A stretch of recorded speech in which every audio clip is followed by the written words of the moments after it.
don't think y'all understand how cringe this is going to be for me today. I I am looking at this. Also, hey there, hi there, ho there, how you doing? How you doing? Good to see you. Good to see you. This man in this game be looking like a straight snack, and I don't like it. I don't like it at all. Like, how dare you? How dare you make Colonel Sanders, the white the white knight of chicken, look like a snack? Hi, Max. I don't know. You'll see. Like, it's been a while since I've seen anybody play this. Like, when you look at him, like, I don't think that I think he is built to be on both sides of the fence. We'll just put it that way. And the music is like, I was talking to Pariah the other day, and she's like, "Well, if I get a punishment, I have to play a scary game. What about you?" And I'm just like, "I don't get scared. I play horror games." And she's like, "Yeah, but you cringe and you get embarrassed super hard. So what does she do? Freaking Colonel Sanders dating simulator."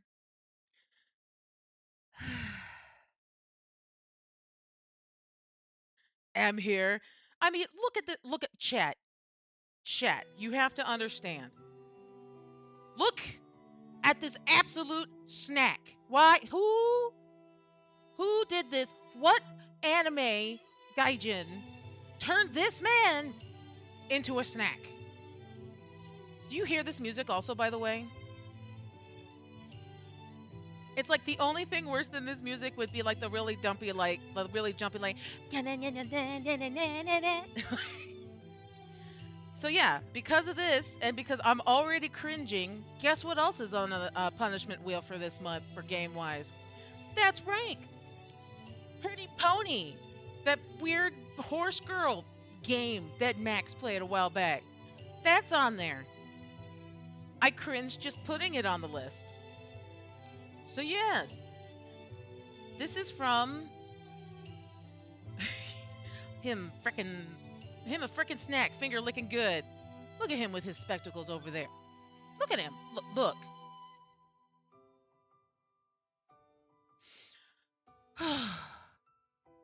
But this is the redeem because y'all during my birthday subathon got me up to this point. Here we are for your amusement. My face is already on fire. I wish you could see it. It would probably match my hair right now. As a matter of fact, no, I'm not going to take my hair down. It took forever to get it up. But yeah, this is what we're doing for What the Fox Wednesday. It might not be so what the foxy for you. It may not be cryptic or creepy, but it is sure as hell cursed for me. So yeah, let me make sure the sound is good. We're gonna crank it just a little more. Hi, Ridzler. Hi, Timmy. Hi, Maxie. Hi, Mackie. That last one almost got me in trouble. I had to switch gears mid. Yeah. But yeah, let's Oh my God, I'm cringing so hard.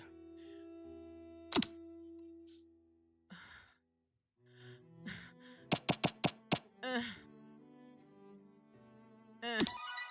uh. Oh, them biscuits do be looking good though. I ate dinner before this. Do not misunderstand me, but you sleep softly as the morning sun casts a warm glow through the window of your modest student apartment. What is this poster?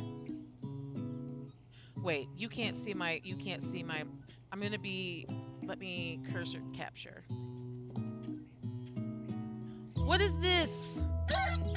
Oh shoot.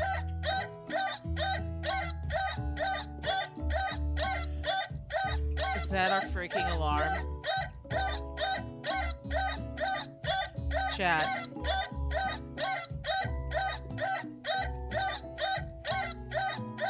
Or you could wake up. Now.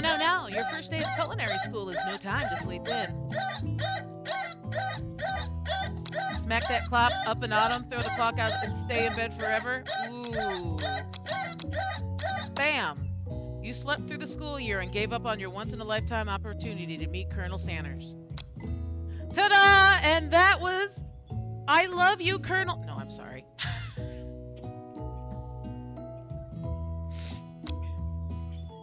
It's over. Yay! Yay! I didn't have to meet the snack. Okay, I'm going. I'm going.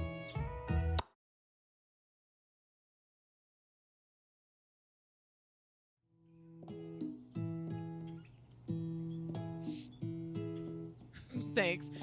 The world is peaceful and serene. You could stay in the moment forever. Or you could wake up now. Your first day of culinary school is no time to sleep in. Yes, please shut that thing up. Lying in bed, you stare at the ceiling, thinking about everything that awaits you at the prestigious University of Cooking School Academy for Learning. Your mind begins to wander. Who will be there? What will you cook? What should you wear? Time begins to fly by, and you find your imagination getting away from you. I'm not going to pick the obvious wrong answer every time because this game will never be over and my cringe-worthiness will never... What, booger? What do you want? I have no chimkin. I have no biscuits. You just ate dinner with me. You are so needy. Okay. Let's see. You need to take this seriously. I'd better make sure to arrive prepared for the first day. You bust through your morning checklist. Teeth brushed, hair combed, pits deodorized. Nothing can stop you now. You confidently grab a biscuit, strut out the door, and head off to class. Just what you needed to get your blood for one of them hot and steamy biscuits. Okay, I'm sorry. Did we have any of that honey sauce? I'm sorry. Okay, moving on.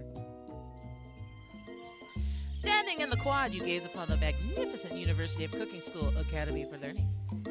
Here comes your lifelong best friend forever, Miriam. She's the most adorably awkward person you've ever met, and you absolutely love her for it. Good morning, Avril. Are you excited for the first day of the rest of our lives? Actually, I'm, Because I sure am. Excited, a little nervous. Okay, a lot nervous. What the hell? It's just that this morning I made breakfast for myself, but, well, when I ate it, I couldn't taste any love in the food. What if I'm no good? What if I fail? Classic Miriam. Raised by master chef parents, she's always held herself to a very high standard. Ever since we were little babies playing together and you rescued me from that quicksand box, it's been clear to me that you're the most loving, caring person I know. You're going to do great.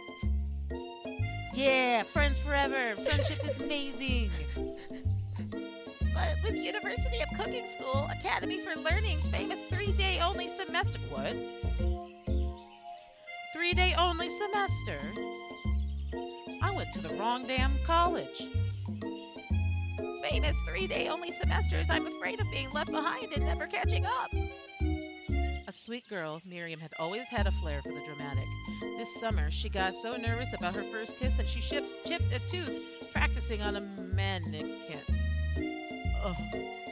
And here we go, on with the cringe fest. You should pep talk her or change the subject to give her some relief. Hello. Hi. Hi there, ho there, how dare you? Remember last month when we saw that fortune teller and had our tarot cards read? The lady with the mask who gave me nightmares? I've been trying to forget. I know she looked spooky, but she was so sweet, and she told you that you were destined for great things. Remember that card with the fancy-looking tower, and that other card featuring the handsome fellow in the red suit? I've been waiting so long to meet a handsome fellow I could call my own. And I'm sure you will soon. In no time, we'll be graduating, and you'll be delighting the world with your heartfelt cooking in no time at all. As you talk Miriam up, you can feel her nerves begin to ease. You know what? Maybe everything will be okay after all. And if not, at least I have these killer bangs. Anyway. Can you believe believe I cut them myself? Yeah. Mm-hmm. I absolutely can. You can definitely believe it. I cannot believe it. Before you can get another word out, you're rudely interrupted with someone smacks your books and custom engraved measuring spoons out of your hands and onto the ground. Hey! Well, hi there. Screw the Colonel. Let's go with Madam Pizza Hut here. It's how, what, who spells? I know we're trying to be like individual and fancy, but who spells Ashley that way? It's Ashley, your arch rival. She's totally evil, but you can't help but be filled with jealousy. She can get anything she wants, and she knows it. Well, yeah. Are you looking at what I'm looking at? Are you picking up what I'm putting down? Hello, Ashley. She has chimpkin on her thighs. She has chicken thighs on her thighs. Miriam, we're no longer friends. Ashley is now my new friend. You are now my arch rival. Okay, thanks. Good chat. Oh, I didn't see you there, chicken shins. You leave Emerald shins around. They're perfectly normal shins. Ugh, you can't stand Ashley. Even her name is annoying. See? You know for a fact that it's actually Ashley, but she had to go and add extra letters to make herself feel better than everyone. If anyone here knows what perfect shins look like, it's us. We're not going to let you or your really weird insults get to us. Across the quad, you see Ashley's best friend, Van the Madman, has stopped to look at his own reflection in the mirror. His pants are so tight you can see him casually working out his glutes while he styles his hair. No lie, they're rocking glutes. Van.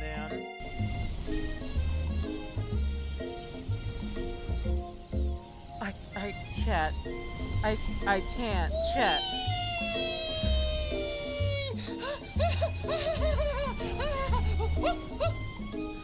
Chad, he's wearing a fucking. He's wearing a. That's a. That is not a coat. That is a bib. He is not wearing a shirt. You got this, Edward. You got this. You can do this. It's okay. You're right. You've never been sure what their arrangement is, but as long as you've known them, Ashley and Van have been just as close as you and Miriam, but substantially more devious. Okay, excuse me. It's a halter top. I am so confused by his hair also. Anyway, I'm trying to figure out where he's supposed to be from. I feel like he's from some chain. Anyway, you've never been... Okay, I read that already. I can't believe the University of Cooking School Academy for Learning would even allow people like you to attend as students. I know, right? You think they just hand out us our diplomas now? Or maybe hire us on as professors. You amateurs can learn a lot from us. With the first day of school about to start, there's just not time to properly tell these two off, so you resist the urge. Let's go, Miriam. See you later, losers. What the fuck is this? What is that? As you approach the door, you see a goofy-looking kid pressing hard against the window directly next to it.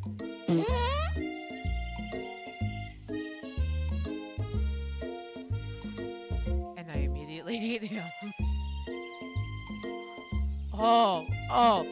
It's so bad. Oh, chat, it's so bad. Did he just fart on me? I can't.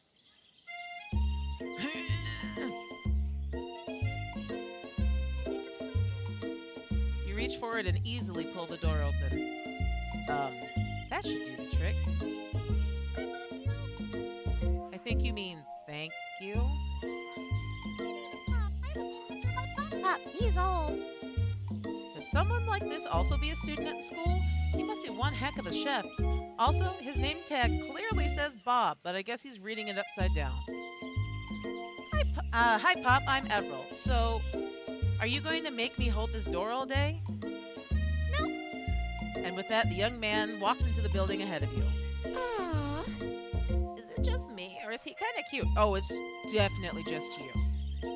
Just you. Single use, absolutely no problemo. That's all you, girl. I think it's just you. You both shrug your shoulders before following him into the building.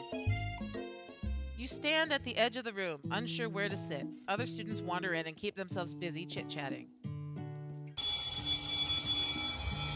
A scruffy looking pooch takes his place at a podium at the front of the class. Adorable! I don't. His name is Sprinkles. The corgi's name is Sprinkles. I don't even know what voice I should give him. Should I give him Cartman's voice?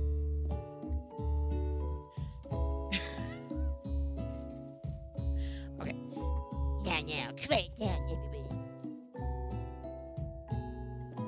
Every time I look over, there's a different character, and I was not expecting a dog in the dating sim. What's this unreasonably cute puppet? Why is he in our culinary class?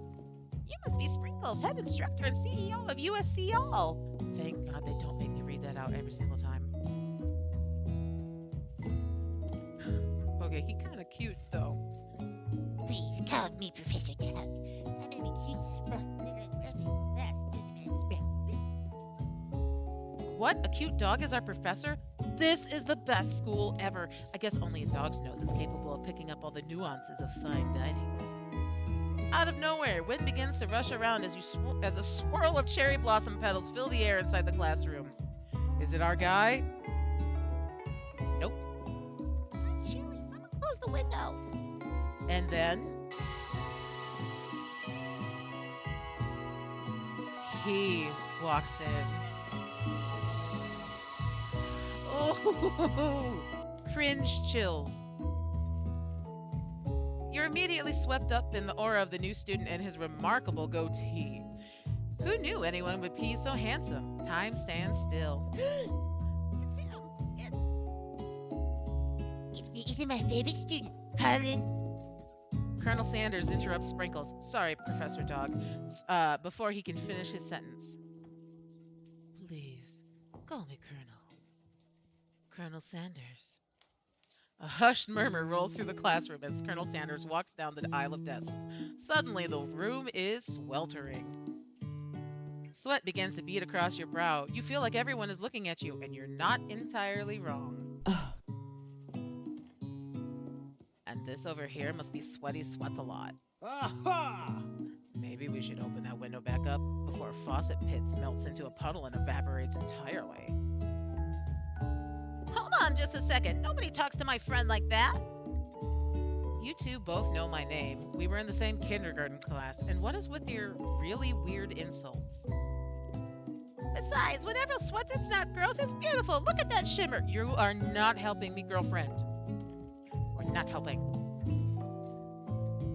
You take a moment to clean yourself up. It's a good thing you didn't forget about that deodorant this morning. This classroom is hot, hot, hot. Professor Dog steps in to settle the class down and gets some ground rules. Welcome to University of Cooking School Academy for Learning, the greatest culinary academy in the world. The birthplace of culinary legends, past, present, and future. Many challenges await you. There will be tears, there will be blood, there might even be a really adorable tiny food. And when all is said and done, there will be a battle. You will lift your sporks and compete in the broom cooking arena.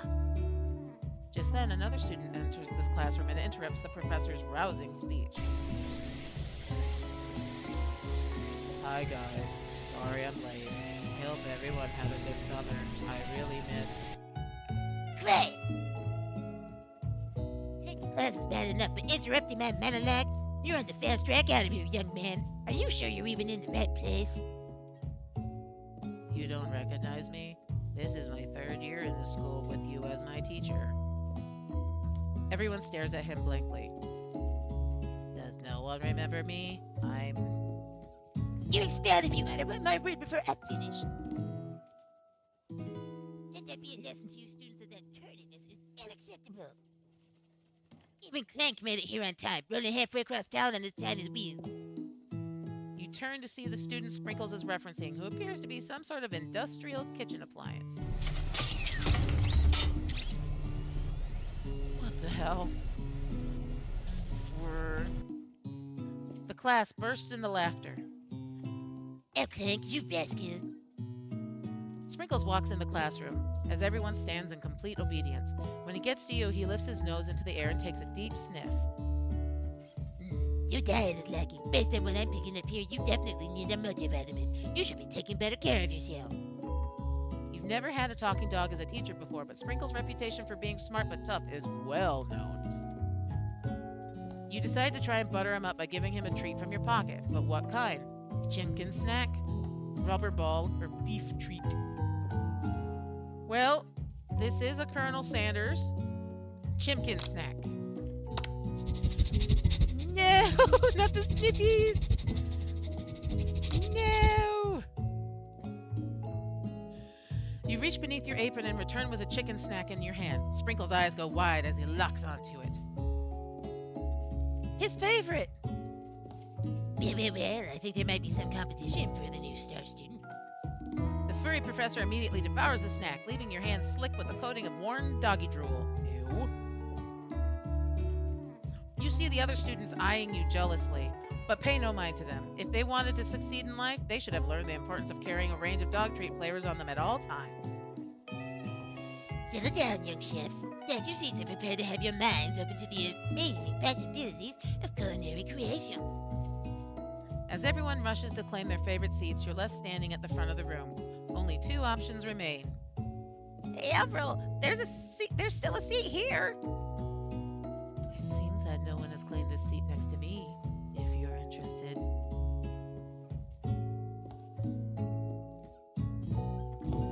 All right, chat. Who am I sitting next to? Am I sitting to my awkward best friend? Or am I sitting next to Colonel Sanders the Snick?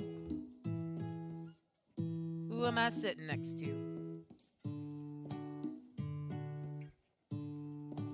You're going to put me next to him. I just know you're going to put me next to him. Oh, you know what? I could actually just do this. Hold on. Where's my voting button?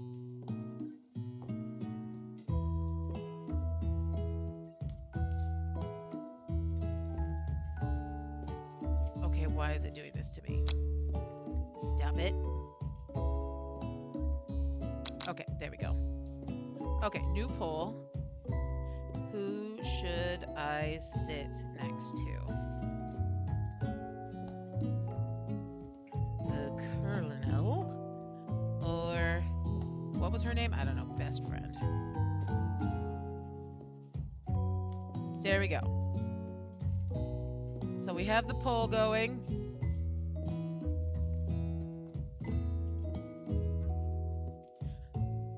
Get you some Colonel. Get you some Colonel.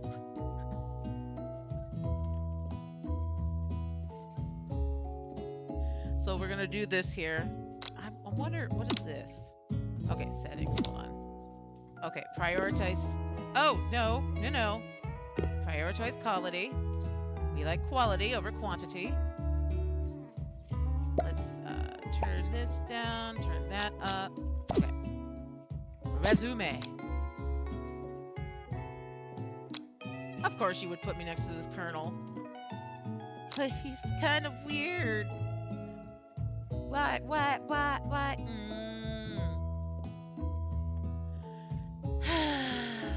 Fine. I will sit next to the Colonel. Alright. You move to take your seat by Colonel Sanders.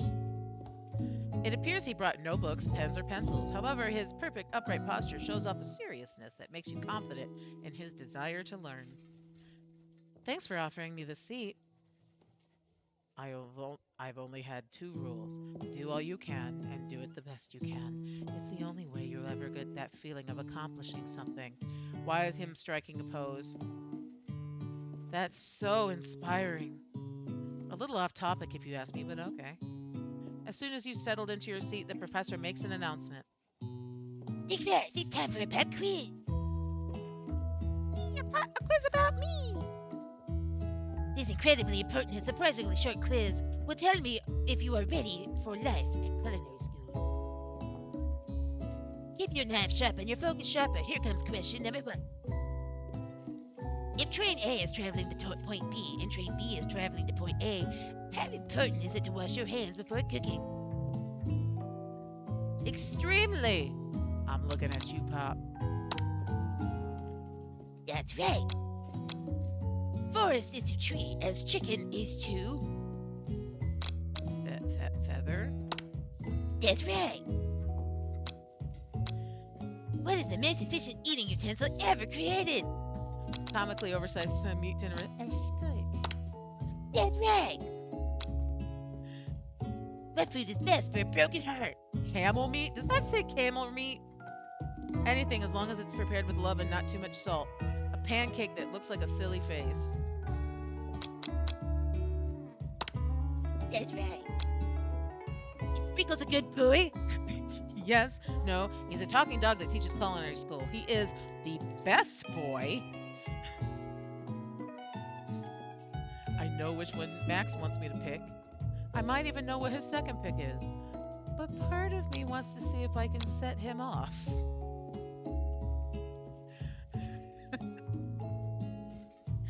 Oh no, what is this game even? Can you just skip it? No. That's right. Your total score is perfect score, 5 out of 5.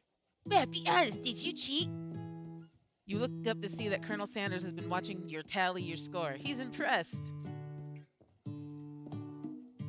I know we just met, but I have to confess, I think you have a beautiful brain. Hot diggity, Everett, you just scored some major Colonel Sanders points with that performance. May I have your attention, students? I have an important announcement to make. Time for lunch. Wow, the cafeteria is as nice as any restaurant you've ever eaten at. Makes sense that a school dedicated to cooking would also be serious about eating. A delicious fragrance wafts through the room and tickles the end of your nose. Your mouth waters. Do you smell that? That must be our lunch. It smells crazy good. Everyone, can I have your attention? Is it about lunch? No, I just wanted to apologize for my tardiness. You see, I was... Howdy, folks. I'd like to make an announcement. TJ, hello! Hey, I was... It's about lunch. Everyone cheers. But I... Shh! Lunch, lunch, lunch. She said, shh. In honor of the new semester, I've prepared something special to share with everyone for lunch. Uh-huh. That must be the smell I smelled. Indeed, that smell. What is with this pose? You hold your breath, waiting to see what food this mysterious student has created. You've heard that he's very talented, but were the rumors true? Is this? Colonel Sanders lifts a large bucket above his head. Its contents glimmer in the light. Had a scare tonight. A car pulled out in front of Nana while she was driving. She's okay, just a little shook up. Oh no! I'm glad she's okay. Piled high are huge pieces of chicken, breaded and fried to a crispy, golden finish. The aroma envelops you, and you begin to feel warm and safe. Colonel Sanders has filled a bucket with chicken. What a novel concept. Your stomach begins to grumble as if to say, stop thinking and start eating. For years, I've been developing a secret recipe for the perfect fried chicken. By my calculations, nothing less than 11 herbs and spices are required to achieve the perfect balance of flavors. You look around and notice that every other student has a pen and paper and is scribbling notes as fast as they can. But that's all I have to say about that. What, You think we want your stupid secret recipe, dude? Nah, my dude, nah. I'm just drafting a last will and testament in case one of those ingredients is poison. Got him. He looks around nervously to see if anyone else is laughing at his sick burn. You wait to see what zinger Ashley is prepared to follow up, but she suddenly takes a different approach. Yeah, and I was just like writing in my diary. Dear diary, today smelled something beautiful. I knew at that moment the only hands of a true gentleman could fry chicken so tender. You see her body language change from bitter and evil to sweet and innocent as she slides closer to Colonel Sanders. She realizes that he is destined for greatness and fame with his cooking skills like this. She wants him all to herself. God damn! Are you seeing this? Are we seeing this? She's got some massive cake. Hello, Frostbite. I hate the spelling of her name. Oh, please. Well, Van Van, the madman, if you don't want any, I'll take his. Whoa, I mean, I guess I'll try it. He takes one bite and his eyes grow wide. He starts contorting his face as he tries to hold in his pure exhilaration and act unimpressed. Easy now. There's enough for everyone. Please, my fellow classmates, dig in. They totally based this off of Markiplier. You can tell. You take one of the pieces of fried chicken out of this bucket and sink your teeth into it. It's amazing.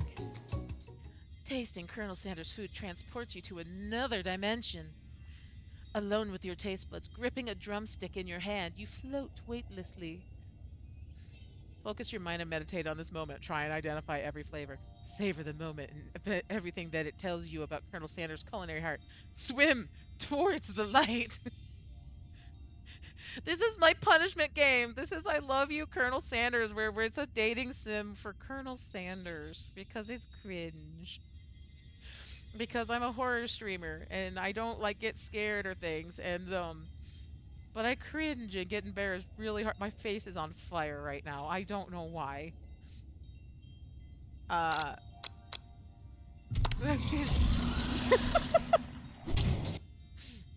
The flavors in your mouth are beautiful, pure, heavenly. What a guy! Alone with the flavors, you feel something that can only be described as love. For a man, for a flavor, are they the same? After tasting his food, you try to get some one-on-one time with Colonel Sanders.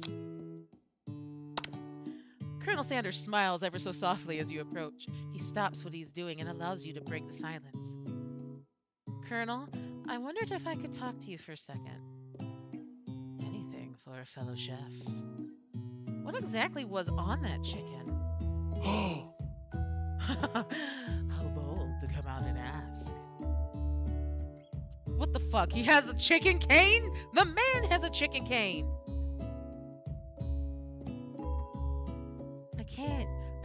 I cannot. Oh, this is so cringe. Thank you for that reset. I appreciate that. It's an idea I had for a new combination of flavors that will make my fortune and establish my legacy for all time as I open a chain of highly successful fried chicken restaurants. NBD. It's just you and me here talking. I can keep a secret. In fact, I've got some of my own that I'd be willing to trade. What's the rush? The semester is only getting started. We've only got 2 more whole days to get to know each other. It's clear they're not going to give it up that easily, but it doesn't hurt to be persistent. What is that face? I just recognized his face. He's got the ick face, chat. You know what they say about secrets, Colonel. Shouldn't learning be fun? Look at us with the smooth moves. Okay, brush the shoulders off. Okay. Aw. You've got moxie. I'll give you that. Colonel Sanders looks both ways to make sure you're truly alone, and then he leans in, and you can feel it. I can't. It's so cringy. It's so bad. It's so bad. I'm sorry. Okay, you can do this. Read the damn line, Avril. Read it. Read it. You can feel his warm breath as he whispers. I can't. My father-in-law is laughing behind me, making it worse. No, Dad, you're fine. My face is on fire, though. Okay. Just one ingredient, but you can't tell. I use It's something my great-grandmother taught me. Wow, you'd never have guessed that. In fact, you're not even sure where you'd get some if you searched. This game is cursed. Hence the reason it's on What the Fox Wednesday. While you're wrapped up in that huge revelation, you notice that Colonel Sanders has disappeared while everyone else is still in the cafeteria. You decide to look for him. One night maybe glow in the dark. Oh. It's so painful. All right, and Foxy Stretch, and Sippy. Cheers, y'all. I'm okay, Booger. I'm just at maximum cringe. Okay. She's very upset and very concerned. You find Colonel Sanders outside, standing in the quad. Oh, it's you again. Howdy. Sometimes I like to come outside and look at the school buildings. I think about how my story will continue on after I've graduated. It sounds like you have big plans. Okay, fine, Booger, come here. Come here. Sit. Okay. I dare say the biggest. I will leave my mark on this world. You can bet on that. Alone together for the first time, you figure now is the perfect moment to show your personality to him. Neg him to show your own story. Neg him? Wow him with a big idea to add an additional ingredient to really spice things up. Be modest, but thoughtful.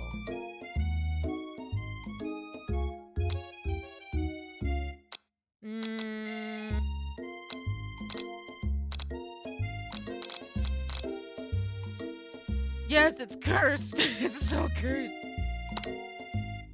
Well, I just wanted to tell you that I've really enjoyed your food. Now you've got his attention. The flavors were complex but comforting. The interplay between salty, savory, and peppery. It was perfect. I appreciate the compliment, Avril. I'm sure you'll be a big success. I know we've only met today, but I'm starting to get the same feeling about you. We should head back inside. The next lesson starts soon. You step into the massive cooking arena where the afternoon lesson will take place. Each student gets an oven and all the tools and ingredients they could need. Look at this place. It's magnificent. Finally, we get to show our stuff. Wait a second. Oh no, we have to show our stuff? What if I totally blow it? You're not going to blow anything. You're not going to blow anything, except maybe kisses to the crowds of fans you're going to earn with your big, signature, adorable tiny food creations. What the hell? I told you it was cursed. Welcome, students, to the cooking arena. For today's lesson, we'll be cooking with partners. Hurry up and pair up. Naturally, Miriam looks over at you, but unable to control yourself, you pounce on Colonel Sanders. Hey, Colonel. No! Hey, Colonel. Would you like to tackle this lesson as a team? A team of two, that is. Me and you, if that wasn't clear. Want to be my partner? Aw. Sure, Everett. I'll prepare a station. Without you as a partner, Miriam is left standing all alone. Two different students quickly take notice. Hello, new partner. Beep boops. And hi, two potential partners. I'm so sorry, gentlemen, but I don't know who to choose. It looks like you'll have to pick for her. Friend duties can be a little awkward, but that's the price you pay for not being alone forever. Do I fix her with the pressure cooker? Or do I fix her with the this? I want to know. Uh, oh, she's gonna blow something, all right. No. Who do you want to ask to be Maria's partner? Who do we want? Pop or Clank? Oh, sorry. Who do we want? Pop or Clank? Pop's name is Bob, by the way. Ooh, we could give her a Bob battery-operated boyfriend. She's gonna need one if she... Well, I mean, he could be battery... Clank could be battery-operated, too. I feel like she'd get more laps with Clank. Sorry, Pop, but I think Miriam will be partnering with Clank today. It's okay, I already ate. It's not entirely clear if Pop has any idea what the point of school even is at this juncture. Clank is clearly excited to have some attention. He heads up and begins to roll back and forth. Hold on there, fella. We don't even know the assignment yet. Technically, Clank might not have a face, but there's something charming and earnest about him. This you? I don't even know you. Clank judders and a panel shakes loose. You get the impression that this is a sign of affection.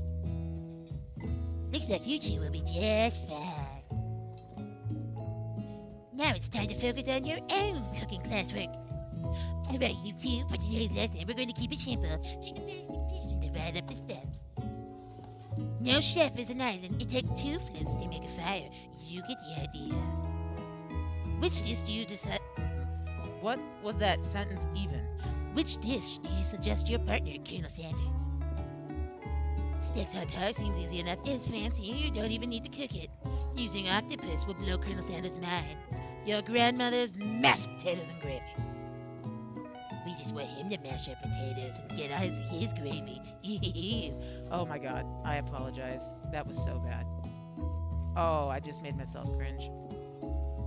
Booger! Okay, bye, Booger. Oh my god, that was so painful. Let's see. Obviously, you need to 100% this game. I've always been something of a hometown chef. I was thinking we could make something warm, inviting, comforting.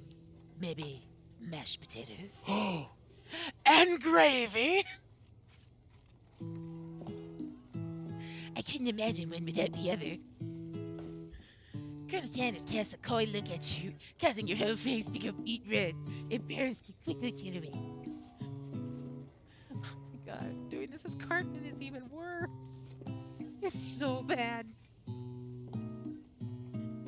No, please. Like me, picking perfect produce is a passing of mine. Uh-huh. Looks like things are getting pretty fresh around here. Does someone have a crush on Colonel Sanders? I can't even think.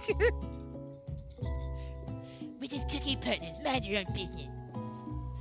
Sanders' heart is my business. You better keep your fingers off my man. Bitch, you won't go. You won't go. You might have chicken on your thighs, but I got chicken on my heart. Need someone call for me? No, she's not done. While I'm over here crushing Eva's dreams, you're supposed to be taking care of our classwork. That was the deal, remember? Colonel Sanders returns, arms full of peeled potatoes. He tosses them into boiling water and turns his attention to you and your old friends. Oh no. Oh no, we're getting the anime levels of music. Ooh, back to normal. Perfect. Okay. Oh shoot, what did he say? I missed it. Colonel Sanders returns full of blah blah blah blah blah. Actually, no. It looks like Edgar was struggling, so he offered to give them a hand. You know how it is. These young amateur subs need a lot of mentoring. I was going to say, Colonel Sanders, maybe I can teach you a thing or two about fancy food. Maybe one day you might be able to get up to my level. Ha! Doubt it. Don't be rude, Van Van. Personally, I have no doubts whatsoever about Colonel Sanders' ability to concoct creations worthy of admiration. After all, your fried chicken was quite spectacular. But Colonel, if you ask me, I might make a better partner for you than this thing. that has positioned itself at your station. Don't you feel deep down that we cast complementary shadows? We fit together like a thigh and a drumstick. It just makes sense. Is she supposed to be Popeyes? Is that what the deal is? Is she supposed to be Popeye's chicken? I haven't been there in so long. I have no clue. She looks more like Pizza Hut to me. Nothing about this makes any sense, but one thing is clear. She's coming for Colonel if you don't watch out. Ashley is really going at you hard, Hulu. You need to ask her for some backup here before things get ugly. Turn to Colonel Sanders' hunk of hunks in your time of need. Turn to Miriam, your forever bestie who always has your back. I think Pop is Popeyes? Okay.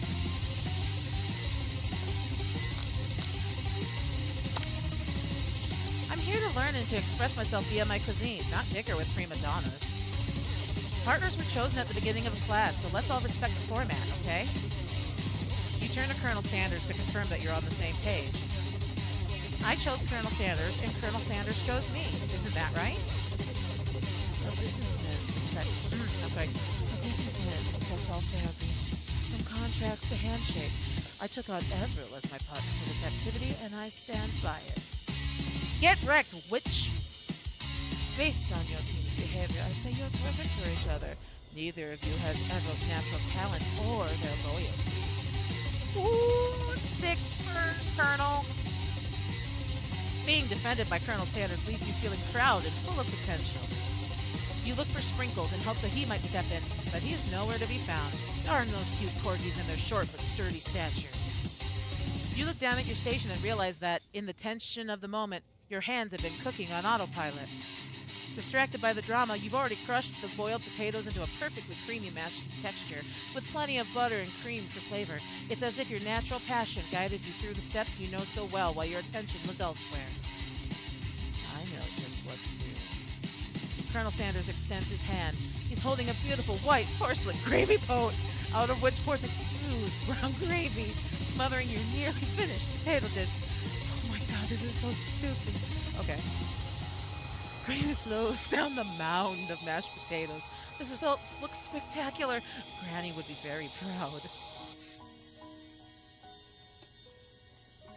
Yeah. Exactly. Yes, that is exactly it. Colonel Sanders holds a spork out to you.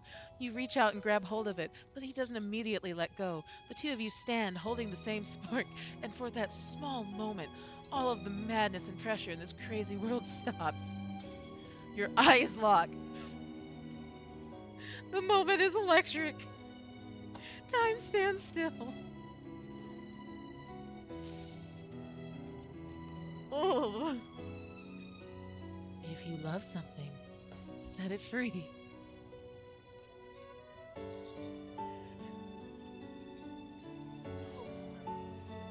What the hell?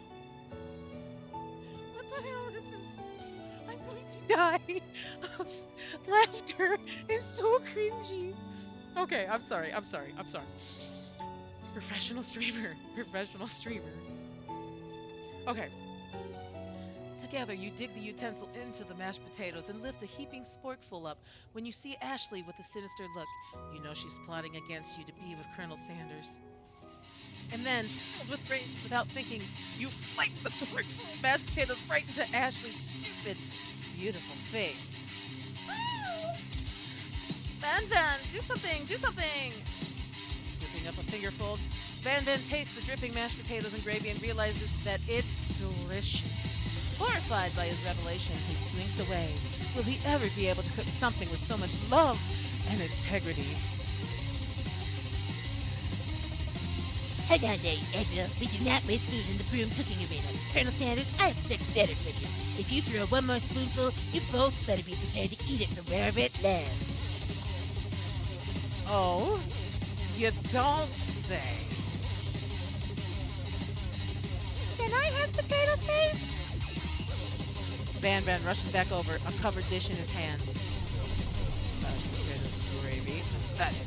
In just a few minutes, I'll have prepared a full meal. Gaze upon my specialty, braised tentacle of octopus in my silky saltwater sauce, based on a battle axe forged by my supreme chef ancestors.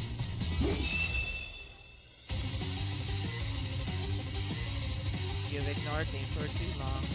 This ends now. It is I who will have first bite, and you will all look on with envy.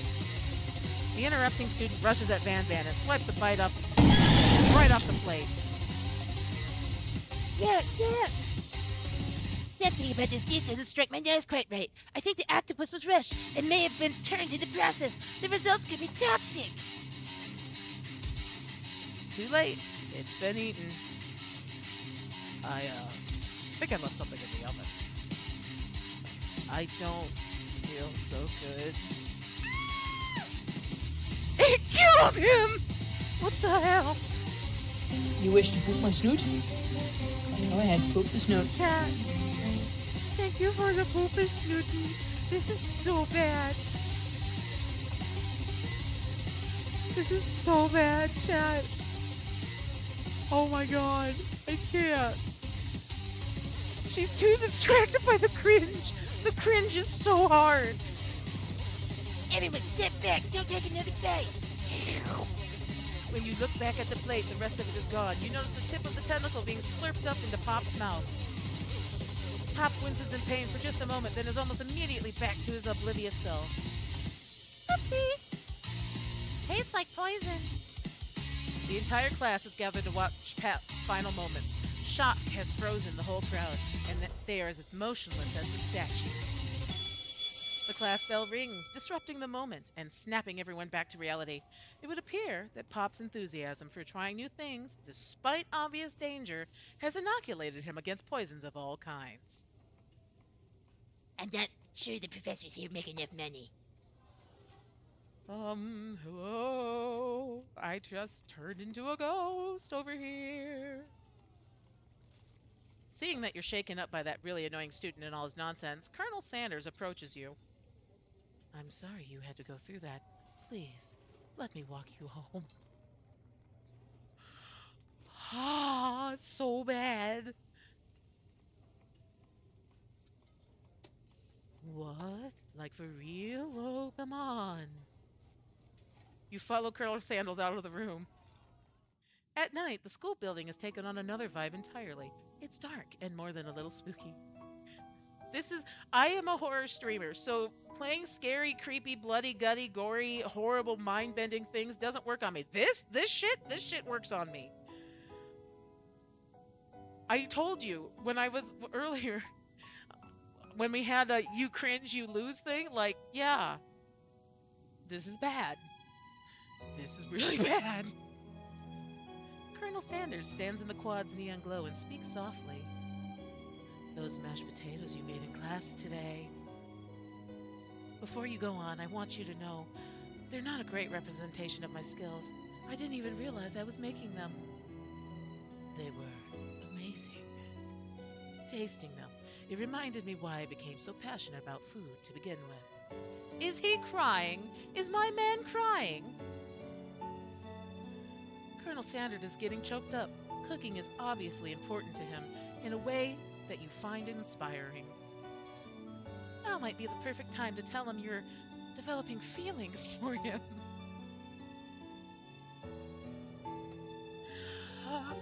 Why? Colonel Sanders? Yes, Avril. This is so terrible. There's something I need to tell you. Aha!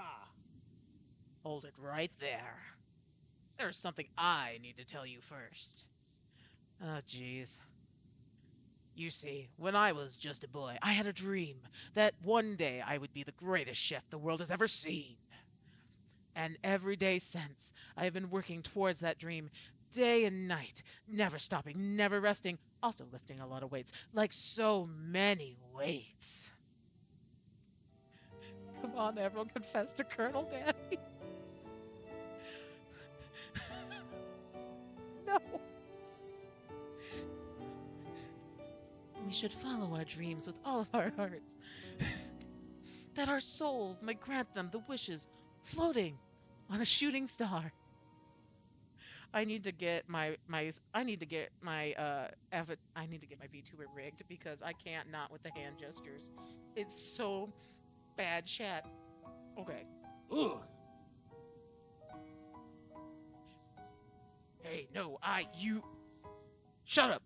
I'm the one here to say inspirational stuff and be the star of the story. Are we forgetting that your cooking literally killed a guy? You can't prove that. I also saw you kill that guy. What was his name? Somewhere in the distance, you hear a long, sad sigh. Forget him. We're talking about me. Me. I'm the hero.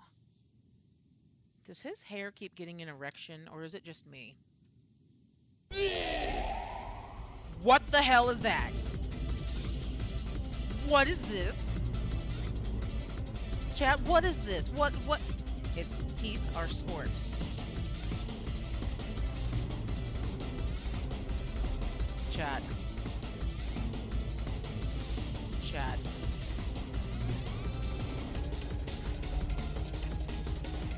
Chat. We need to talk, chat. We need to talk for just a minute. This literally hurts. I just want you to know. This literally hurts. And if I don't survive this, I need you all to go on without me. Max, you are in charge.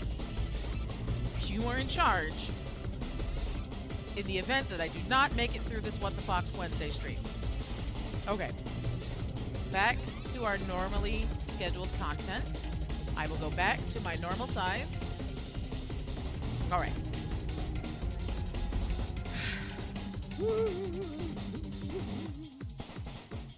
I think I left the fridge door open. Later, nerds. How dare you threaten me just as I was letting down my guard and connecting with another chef on an emotional level.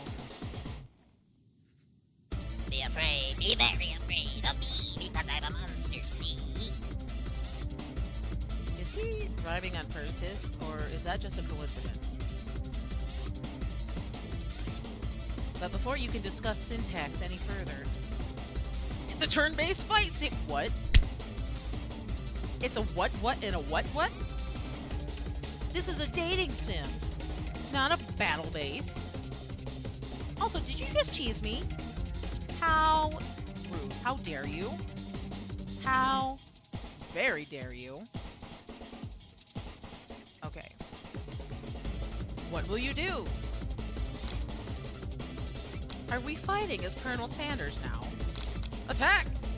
You decide to go on the attack. Which attack will you use? Cook with authority. Cook with love does 1 damage. Really? That's it? It just got real. The attack really upset Spork Monster. Spork Monster goes on the attack. I'm sorry, the fuck, you say? Did he just hawk 2 of me? Chat, I think he hawked 2 at me. They spit hot gravy at you. You take 1 damage. Attack. You decide to go on the attack. It worked last time, right? Cook with love. Cook with love does 1 damage. Spork Monster won't forget this. Spork Monster is really feeling threatened by your attack. Spork Monster focuses their mashed mind and draws in energy from Mother Earth herself. They grow larger and more intimidating. How will you respond? Defend. You decide to defend. Which defense will you use? Trepidation. Trepidation. No breathing. Don't give a fuck. Okay, sorry. You hold your head between your hands and mutter, "This is not happening. This is not happening." Spork Monster is no quitter. Buffed up and ready to rumble. They go on the attack once again. Spork Monster uses Utilitensile, and you take 2 damage from the attack. If you take much more damage, you're not going to survive the battle. Attack! You decide to go on the attack. Fuck with love. It does 1 damage, because we suck. Spork Monster is oozing cheese sauce onto the lawn of the quad. Ooh. Ooh. I wonder who is going to have to clean that up. 1, 2, 3, not it. Feeling vulnerable, Spork Monster prepares for its ultimate attack. Rounded Edge. Oh. Oh no, we've taken JoJo's stance. Vile villain, your reign of terror stops here. Colonel Sanders summons the energy of 1,000 chickens. Chad.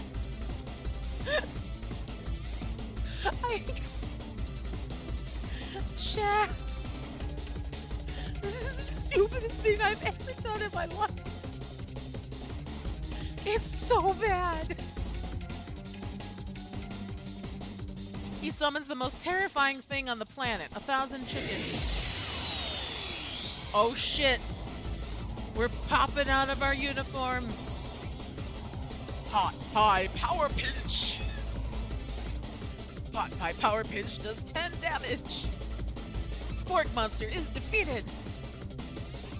You saved me. My hero. An injured Spork Monster spews steam into the night. Forget mercy. Finish him. Spare the wretched beast. No student will ever walk the quad in fear again. This monster messed with the wrong chef. Attack! You ready your final attack? You'll never survive my student death loan destruction.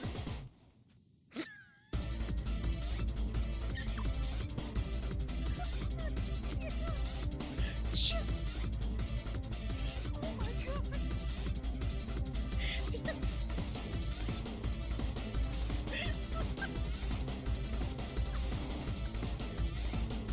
It's so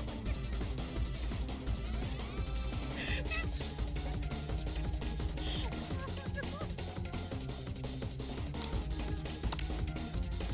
student loan debt destruction does 10 damage. Spark Monster is completely vaporized. Colonel Sanders looks on in awe. You can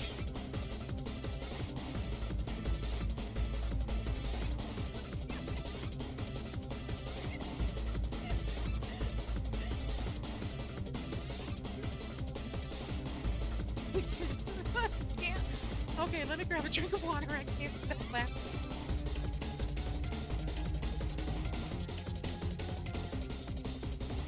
Okay. You continue to surprise me, Avril. The defeated monster left behind a special item. It appears at first to be a cookbook, but upon closer inspection, it's so much more. It's a book of magic spells with a golden chicken on the cover. You open the cover and find a library card tucked inside. The last name to have signed it out is Borgo. Huh. Borgo? That name sounds strangely familiar. Your blood is pumping as you stand in the quiet of the night, holding the mysterious book in your hands. As you come down from your battle buzz, you realize that your final attack has left you completely depleted. The world around you begins to fade away. Without any energy to keep your eyes open, darkness overtakes you. The image of Colonel Sanders flashes before your eyes as you fall asleep. He must have helped you get home. In your tired state, you don't know if you could have made it without him. What a guy. You want to thank him, but you don't have the strength to utter a single word. You feel your covers being pulled over you as you are tucked in tightly. Good night, my Colonel. In your dream, you're together with Colonel Sanders. For some reason, Sprinkles is also there, What instructing the your hell love. is that? Dreams are weird. I'm trying so hard, chat. I'm trying so incredibly hard to stop laughing, but it just keeps getting worse. The fuck?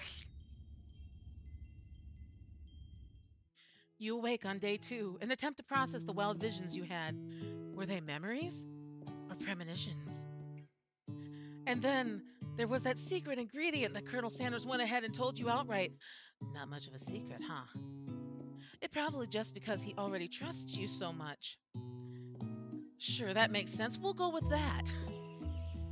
You meet up with your bestie in front of the school.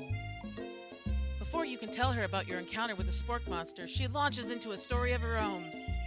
Unholy Dark Lord. Hello? You are watching the worst punishment I have ever given myself. Which this is I Love You, Colonel Sanders, the dating sim, which was redeemed during my birthday subathon in October, and the cringe is so real. I feel like my face is about to turn inside out. Honestly.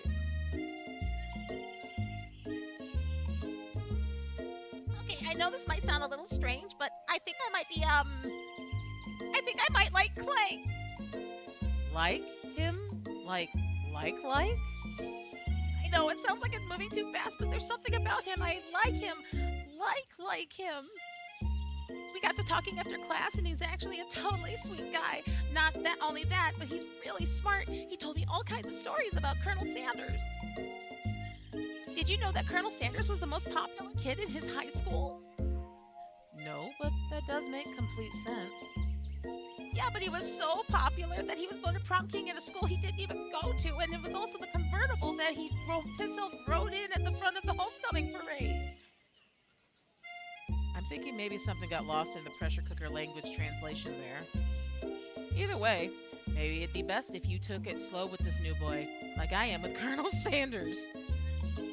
You and Colonel Sanders? The cool guy in school? The most famous student to ever attend University of Cooking School Academy for Learning?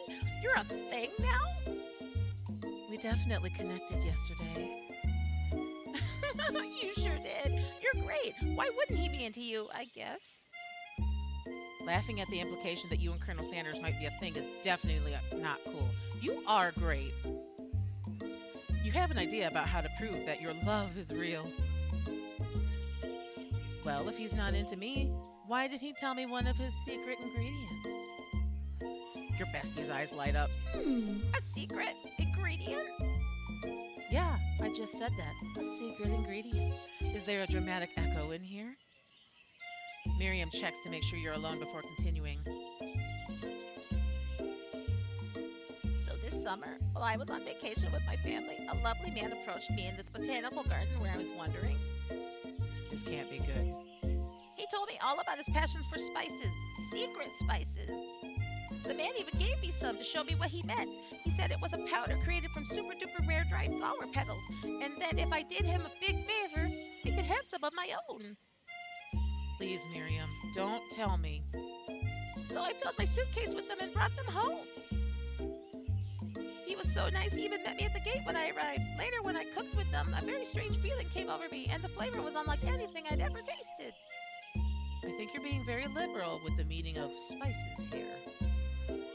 Whatever. Anyhow, we both shared interest in cooking, so we stayed in touch. You know, like pen pals. I bet he would love to know more about the new spices. Well, I'm definitely not supposed to share Colonel Sanders' secret recipe. And besides, I only know the one ingredient, so I doubt it'd be much of a use to anyone. Cough, fibber, cough.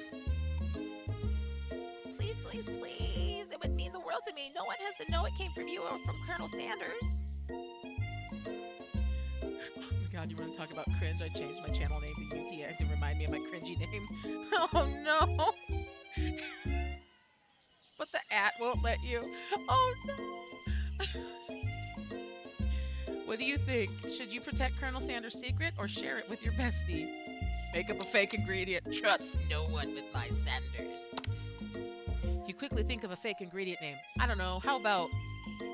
It was Eye of Newt. I know, it sounds like some kind of witch's potion, but what can you do? Eye of Newt? Wow. Her eyes light up imagining such a thing, and you figure that you've satisfied her curiosity and she'll move on. However, she immediately turns around and does the thumb typing on her phone that you can't quite see. That's probably not good.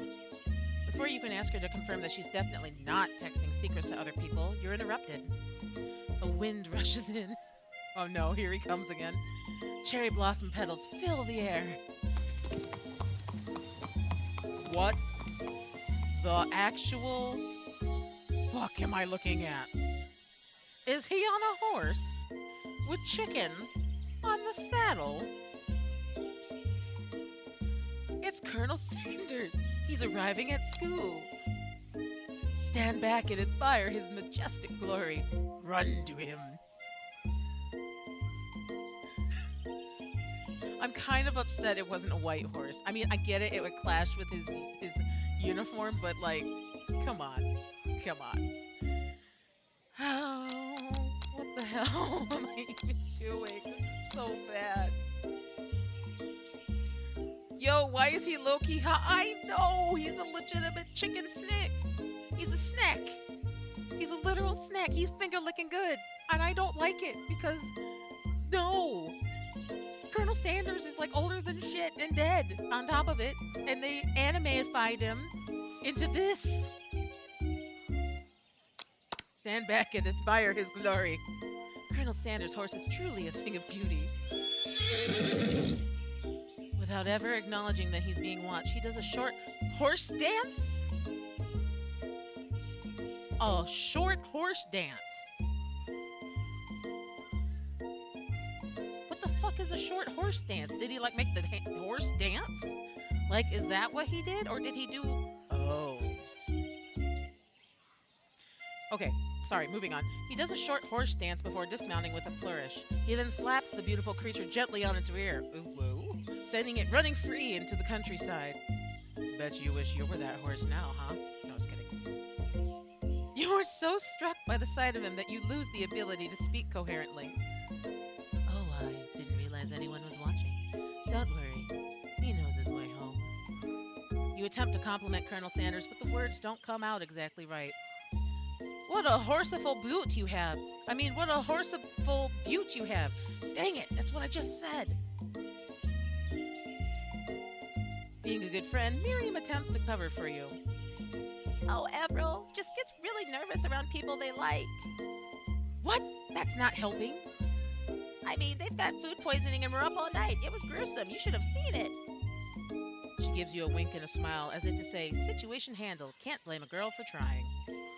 And with that, Colonel Sanders disappears into the school, leaving you and Miriam to follow.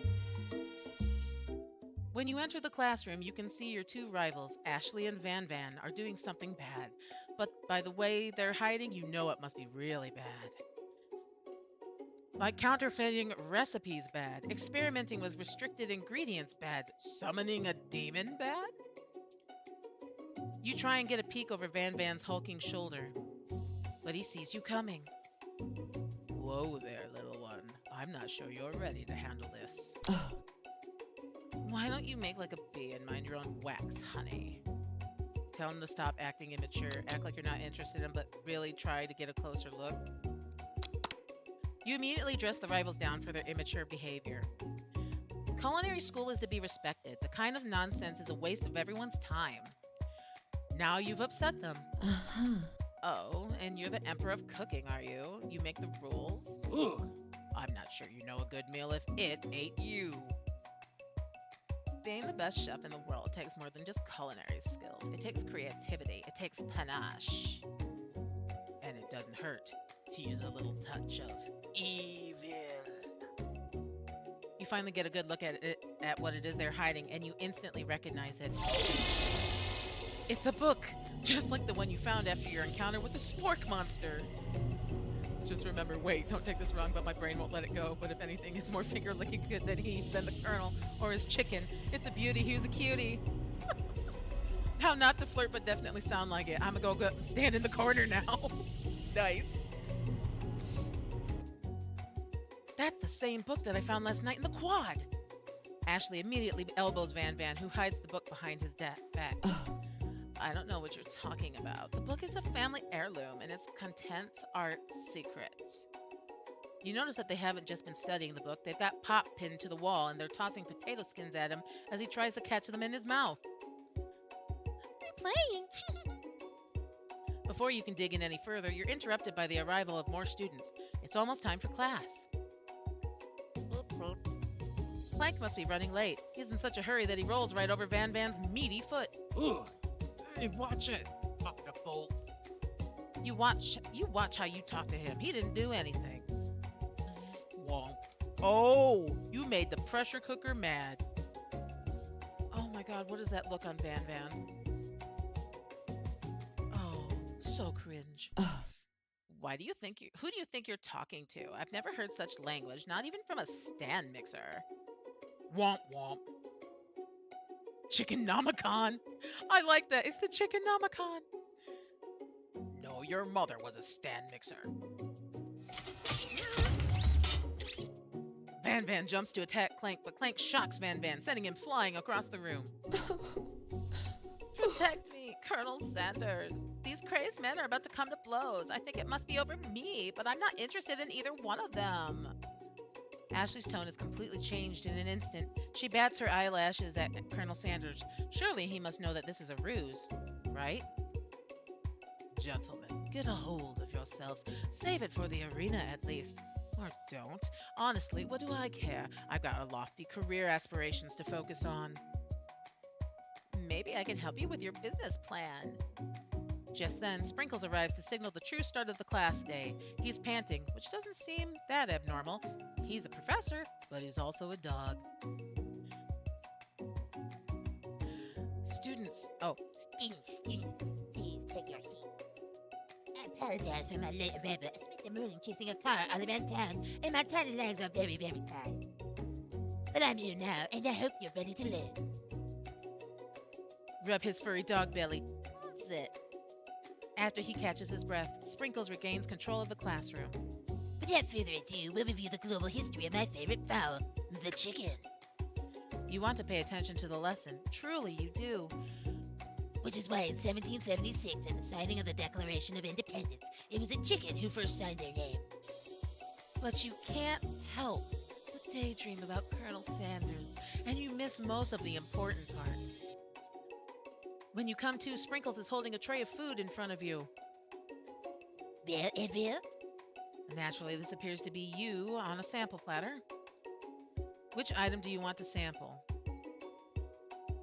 A glass of water, a shimmering pepper, a dog biscuit. A brightly colored pepper stands out from the other items. It sparkles in a most eye-catching way, so naturally you reach out, grab it, and eat it right away. However, your body is not prepared for the heat.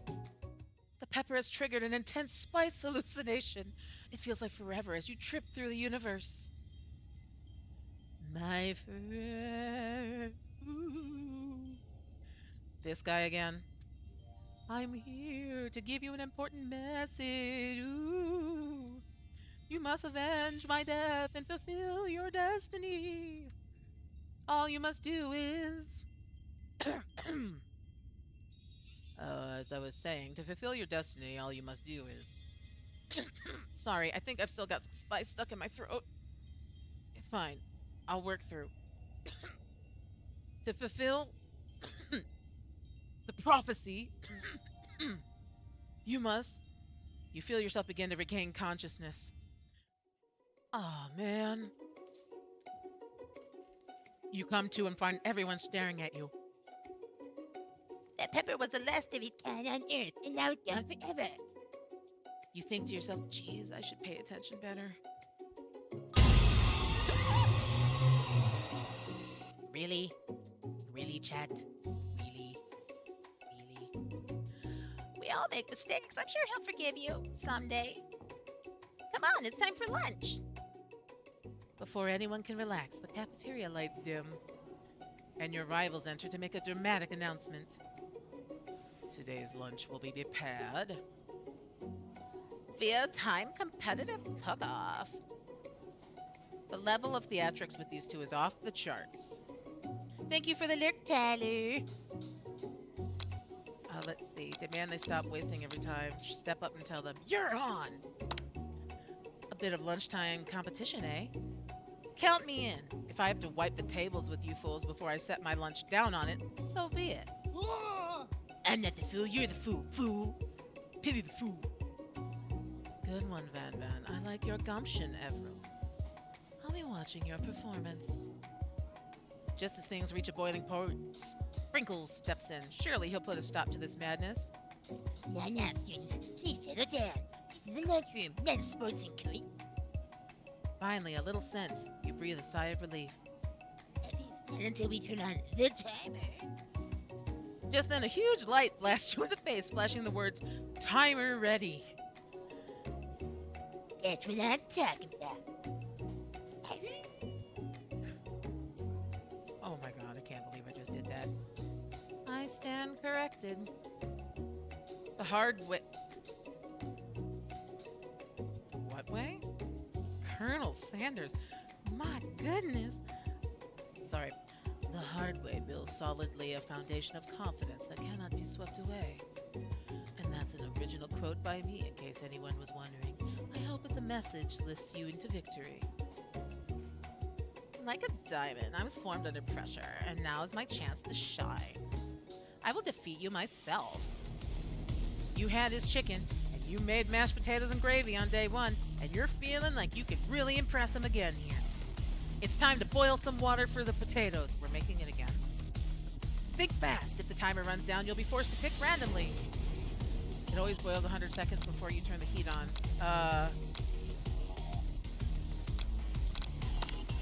That's wrong. Remember, you think it ever. Get your head in the game. You're going to need to season this chicken before you cook it. You don't know Colonel Sanders' exact recipe exactly, but you have an idea. How many herbs and spices did he say he used? 11. That's right. You might not know all the ingredients yet, but at least you're headed in the right direction. Wet tail wagging intensifies. Now that you've got some basic steps going, it's time to elevate your craft. What state of mind offers the most flavor? Gratitude. That's right. You must never take this opportunity for granted if you hope to succeed. Your classmates are rooting for you, but Ashley is simply stronger and faster than you. You better pick up the pace if you want to survive. When you were a child, your father told you to never forget where you came from. Every day you meditate on his advice and draw energy from that place. A small town where big dreams are born, the town deep beneath the surface of the... That's right. This is your shot, and you're not going to miss it. You try to shut out the noise of the arena and focus on your cooking. What is the sound of success? Sizzling. No, it's wrong. Don't make me get the spray bottle. Next question. You notice Colonel Sanders out of the corner of your eye. I believe in you, Evril. He's actually cheering you on. Which would be awesome, except knowing he's watching you makes you totally forget what you were doing. Now all you can think about is Colonel Sanders. How many spoonsful of gravy would it take to fill a traditional Victorian bathing tub? What? What were you thinking? Get your mind back into the competition. You were stranded on a desert island with only one dessert cookbook. What do you take? What a hunk. I know, right? You know what? Shouldn't you be focused on the challenge? You're falling behind. Sorry, I forgot the question. Oh, shit. What does that have to do with crafting spectacular fried chicken and delicate baked biscuits? Woof, woof. You're really struggling to keep up. At the next station over, Ashley has already begun plating elements of her dish. It's colorful and complex. To make up time, you toss your biscuit dough into a stand whisker. As you do, the crowd gasps. Yikes. I know you love nothing more than seeing the fellow appliance utilized in a kitchen battle, but sometimes that means sacrificing your personal touch. You might not have any hands, but Avril does, and a good chef needs to be touching the dough to know it's properly mixed. There's an easier way and a hard way. You don't get far by going the easy way. When you hear everyone talking, you realize how serious your error was. You immediately shove your hands into the mixer to rescue your dough before it's overmixed. Avril, no! But you're not fast enough, and your hand gets stuck. It's immediately crushed by the quickly spinning beaters. There's no way you'll be able to use that hand for the rest of the match. Colonel Sanders shakes his head in shame. What you often find is that the easy way can turn out much, much more difficult. Everyone, stop what you're doing right now. The battle is over. It can't be. I was so close to finishing my dish. Sweetheart, look at your hand. You simply can't get out. Aw, that's too bad. And here I am with a completed dish, ready to serve. Surely that makes me the winner by default. No, it wouldn't be fair to compare the two on account of Everett's injury. You see Sprinkles begin to lick his doggy chops as he locks onto the dish. But I suppose you should at least tell us what you prepared. Well, because I'm the sweetest, I skipped straight to dessert. Under this white chocolate dome, you'll find a wide array of delights, taking you on a journey of flavor that tastes good and tells a story of excellence. I was going to ask Avril to do the honor, but since you're injured, I'm afraid that pouring the creamer on this delicate hot chocolate sauce might be too difficult. Colonel Sanders, if you wouldn't mind lending me your strong, steady hand. Colonel Sanders pours the hot chocolate sauce on top of the dome, causing it to melt away, revealing the ingredients hidden within. Inside, you'll find a delicate fried cheese croquette atop a slice of honeycomb, ice cream two ways, tender nougat, and pearls of blueberry gelée. Colonel Sanders seems intrigued, but perhaps not impressed as he dips his finger into the chocolate sauce. Simplicity isn't your strong suit, is it, Ashley? Oh, you. As he places a soft cover finger to his lips, Ashley leans over and whispers something into his ear. A dab of sauce sticks to his mustache. Internalize the rage you feel. Put yourself between Colonel Sanders and Ashley. Internalize it, girl. Your rage burns so intensely within your eyes that they burst into flames. Oh no. The flames cause your eyebrows to catch fire and turn to ash, and they fall off of your face, which means people will have a hard time understanding your emotions for the rest of the semester, perhaps forever. What? What in the actual hell? Oh my god. Look at his face. Look at his face. Embarrassed and ashamed by your poor performance, not to mention your crispy fried brow, you run to the quad to be alone. The beautiful weather feels like an insult. Inside of you, a storm rages. It's Colonel Sanders. He's probably here to tell you that he and Ashley are in love and have decided to get married. What? And he won't even ask you to cater his wedding because you're a terrible chef and an awful person. You try to hide from him, but he approaches you directly. I know you're hurting right now. Not just from the devastating loss, but from that run-in with the mixer and that small fire. We should get that checked out. I'm fine. Can't you just leave me alone? I'm a loser. I'm not fit to fill your fryer. Ayo. I'll never be a master chef. Failure is a part of life. Not just for you, but for all of us. Do you think I've never failed at anything before? That's exactly what I think. Well, then think again. I wasn't always the man you see before you. Enrolled in culinary school, incredibly handsome, successful, motivated. Ooh, you look thirsty. Have you hydrated yet today? What kind of thirsty are you calling me? Shrimp from Walmart. Radioactive shrimp from Walmart. One bite made me glow in the dark. Oh. But seriously, what kind of thirsty are you calling me? Because he do be looking like a snack again. Sippy, sippy. Cheers, y'all. All right. And Foxy stretch. Foxy. Oh, snap, crab, whoop, pop, Fox Krispies. Okay. Well, handsome, sure, I was born that way. But I've walked other paths and arrived at dead ends. I was passionate about life, but I failed as an obstetrician. Wait, isn't that true? Wasn't he an obstetrician? Wasn't the actual... Wait, hold on. Googling for content.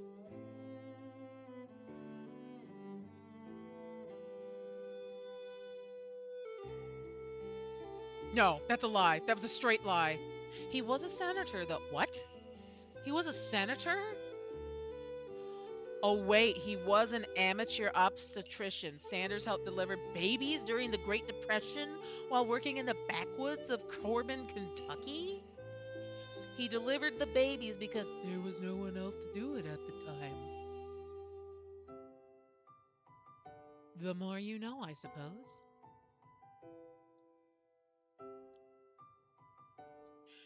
I was passionate about justice, but I failed as a lawyer. Was he a lawyer? Hold on. Colonel Sanders' career. Jobs. He was a cook, writer, restaurateur, amateur obstetrician, insurance salesman, filling station operator, steam engine stoker, and he was also a senator. And yet his claim to fame was Chimkin. Right, Chimkin? Oh, what's a tricky? Obstetrician. It's basically a gynecologist. Kind of.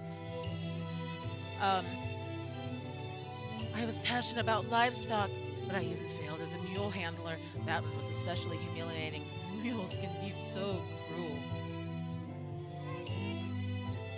I lost my business partner to a gunfight. I didn't know. People see my delicate ribbon tie and my well-kept beard and assume that I've got it all together, which is true now, but it hasn't always been. Sounds like this guy could really use a hug. I resolved that I was going to amount to something. No amount of hours, labor, or money would deter me from giving the best I had to give. As Colonel Sanders changes focus, you can see something ignite inside him, a burning passion. One has to remember that every failure can be a stepping stone to something better. My new dream is pure. It's honest. It's something that a humble man in a crisp white suit can be proud of. What the hell am I doing with this game? What is life? Maybe I should go create my own Chimkin recipe. Maybe I can be Colonel Foxy. I will create a new chain of chicken restaurants that will bring joy to the entire world and make up for my past misdeeds. Yay! Just as your moment grows intimate, you're interrupted by a threatening, shadowy presence. Battle scarred from the night before, you prepare for the worst. It's the sport monster. You wish to boop my snoot? Okay, go ahead, boop the snoot. Oh my god. Okay, hold on, I gotta move. I didn't put myself down enough. Luckily, you got my chin and not something else. Okay, there we go. Gorko, the spork monster, is here. Oh, wait. Gorko, the spork monster, is here to fight a hero. Is anyone else feeling a bit of deja vu? I'm sorry, Gorko, but I could have sworn we already battled you last night. That was Gorko, my twin. I, Gorko, am here to avenge them. Are you stronger than Borko? Well, we're twins, so no, not really. But we're pretty much exactly equal in every way. Why do you ask? Colonel Sanders smirks. He is already on the same page as you. Oh, right. It's just that we beat Borko pretty easily, so I don't think that you have much of a chance. Not to mention, I feel really guilty about that. If I could take it back, I would. I think what Emma was saying is, can't we just be friends? Life's too short for making enemies. I suppose we really don't need to fight. It's just that I've got these pointy teeth and claws. All the better for enjoying tasty foods. Surely you like to eat, don't we all? Oh, I bet you like to eat, Colonel Sanders. I bet you do. Of course I do. Inspiration strikes and you come up with a quick idea.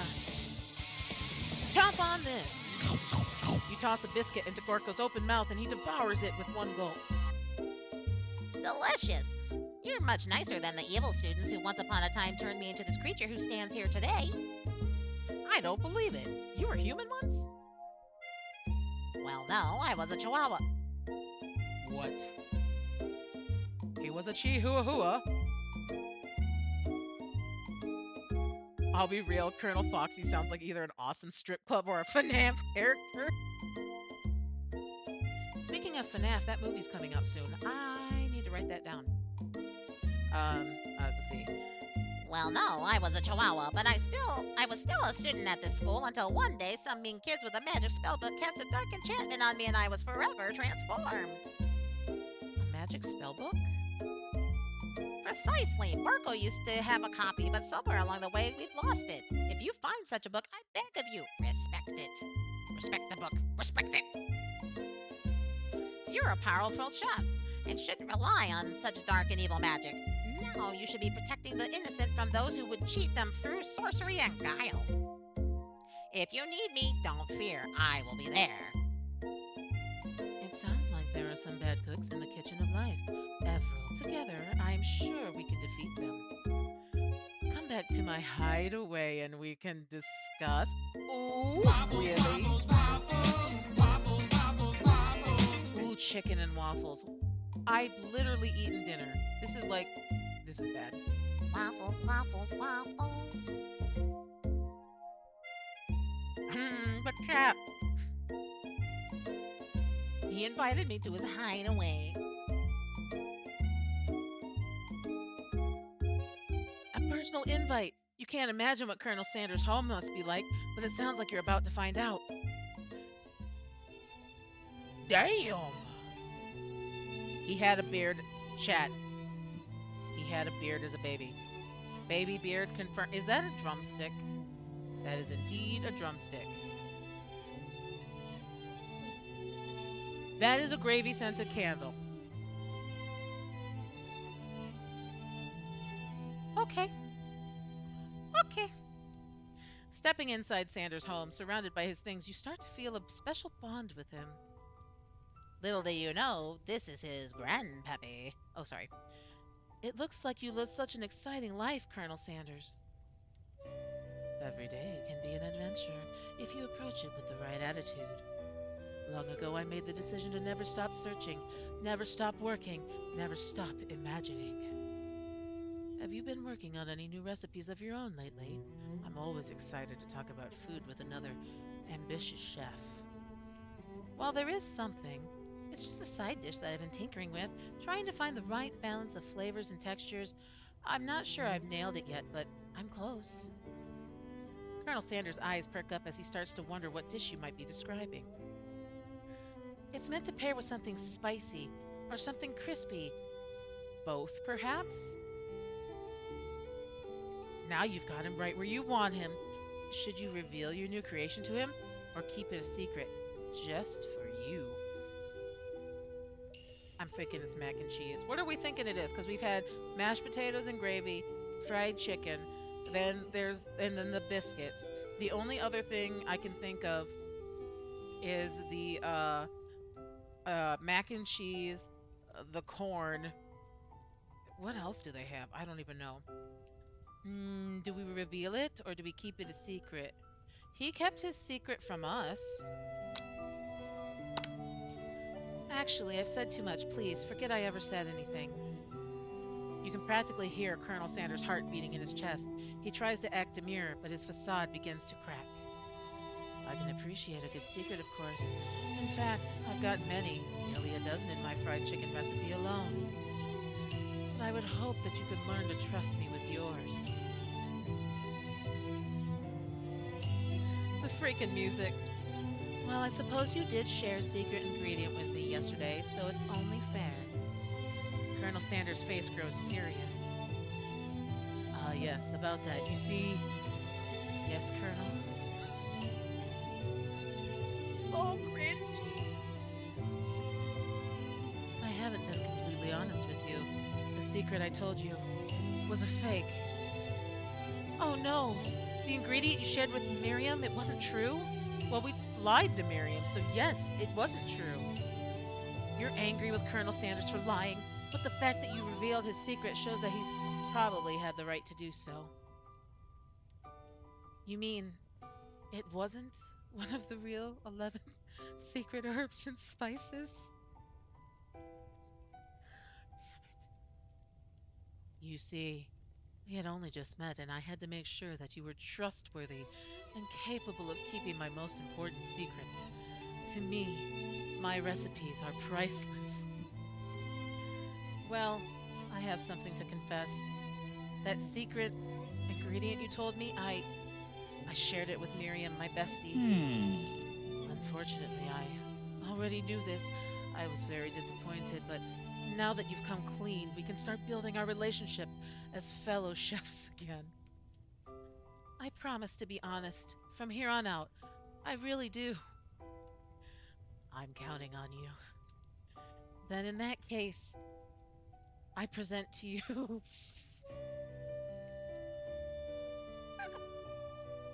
Oh my god, this hurts. This is so bad. Oh, I keep saying that, I know, but it's so cringy. It's so bad. Okay. Okay, we're fine. We're fine, chat. We're fine. We're fine. My original coleslaw. Okay, so it was coleslaw. I forgot about coleslaw. The shredded cabbage disc glistens in the light. Nice try. The shredded cabbage disc glistens in the light of Colonel Sanders' Luke's hideaway. Magnificent! Together you chow down on the creamy slaw until just a spoonful remains in the bowl.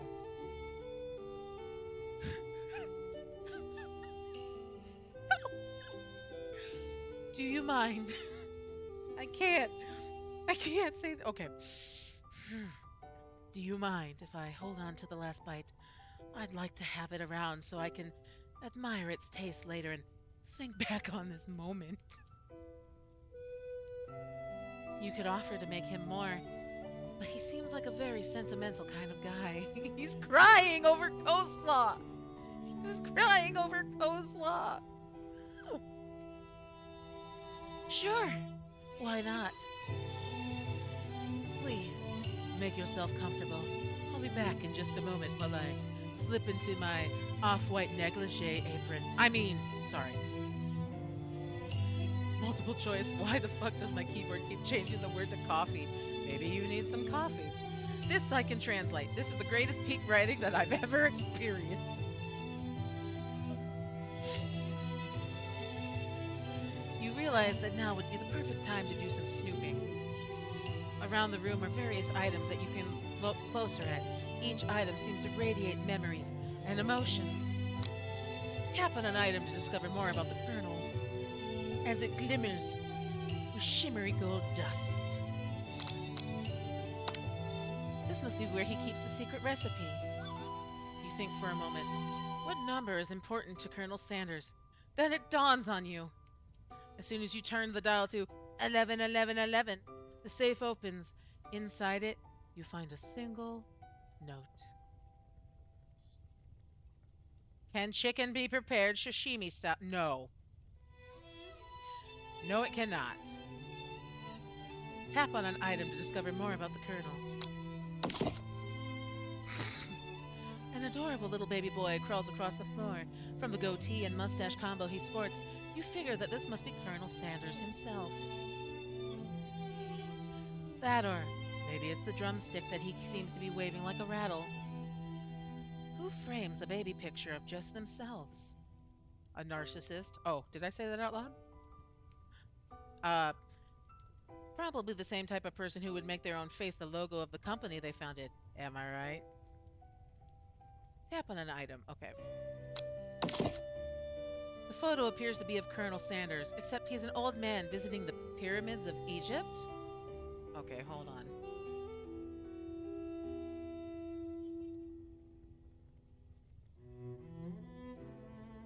Oh, wait. No. That's real? Chat. Wait. Hold on. Wait. Hold on just a damn minute.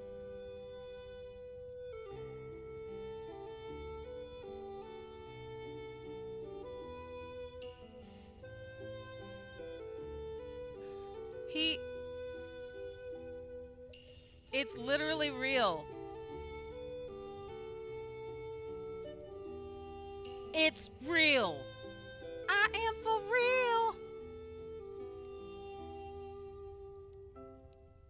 That's insane.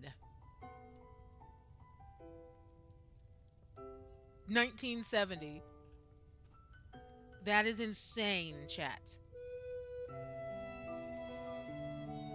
Okay, I'm sorry. I had to share that. I'm sorry. Give me just a minute. Okay, where is... Here we go. Okay. They hold fried chicken drumsticks and appear to be cheersing them. I don't see any damn drumsticks. Part of his family bucket list. Oh my God, Max. No. Boo. You look closely and see that there's a short inscription. I wonder who my friend Pete is. Okay, hold on.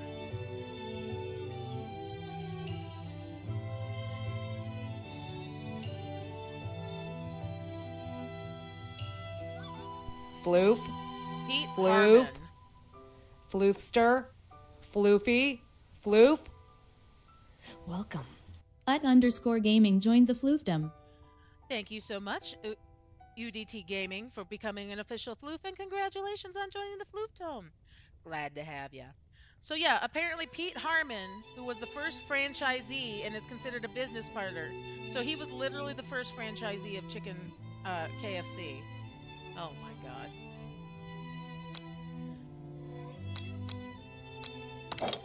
You take a closer look at a large urn sitting on a nearby pedestal. There's a plaque on it. It's dusty, but when you wipe it off, you can read the inscription. It says, "Here lie the ashes of all my past careers and business failures." Poor guy. A scented candle. You pick it up and try to identify the smell. Power tool? Freshly starched collar. Piece of wood floating in a lake. Summer of 69. It was the summer of 69. Okay. Nope. It's one of the secret recipe ingredients. It's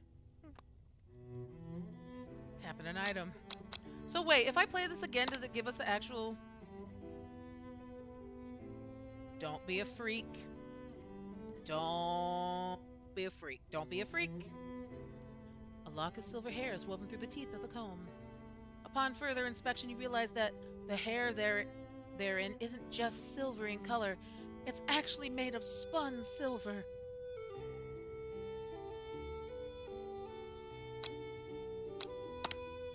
You gaze out the window across the vast lake and mountain range beyond. Just then, the ghost of Student pops up. Are you thinking about heading out into the world on a quest to avenge my death? Wait, what? I never even learned your name. Why would I avenge you? I could just tell you my name right now. It's... Can't you see I'm in the middle of something? You open the window a crack and the ghost of Student is swept out in the breeze.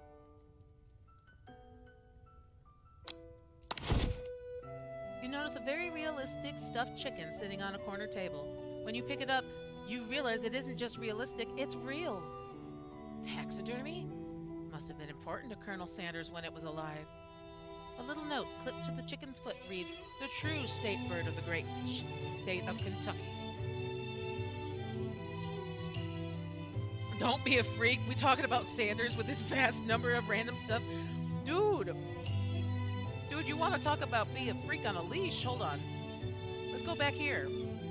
Like, he's got, like, his wiki. Oh, no.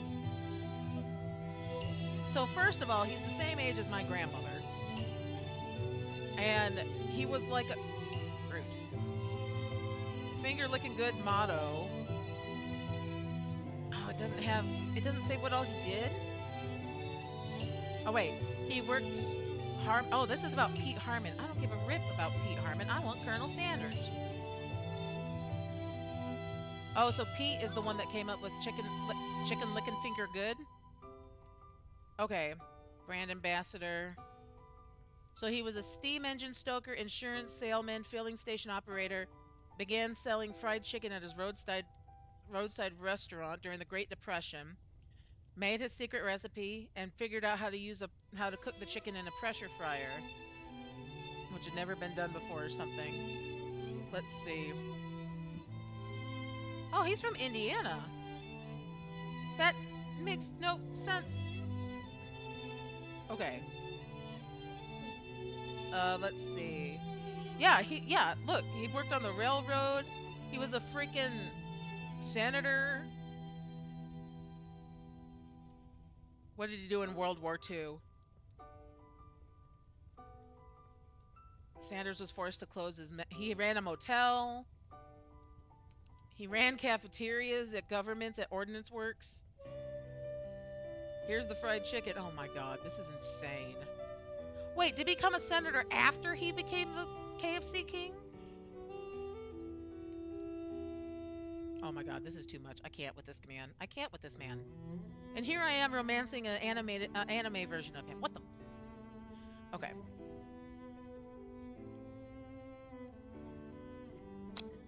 Open the door. Get on the floor. You open You open the door to Colonel Sanders' closet and find a row of his signature white suits hanging within. You take one off its hanger and try it on. I thought we were going to sniff it. I'm not going to lie. The jacket is a bit big on you, but it's soft and comfortable. You give yourself a deep hug, breathing in his scent. They say that home is where the heart is. Is this what they mean? Fuck. Before you can look any further, you hear Colonel Sanders returning. He has a new dish that he's been working on, and he wants you to taste it. You try to act casual until he asks why you're wearing his jacket. Aw. I don't usually loan those out, but I must say, it does look good on you. Ah, crap, the jacket. You forgot to take it off. You decide that now's your moment and make a big move. You tell him you're cold. Is it big baller time?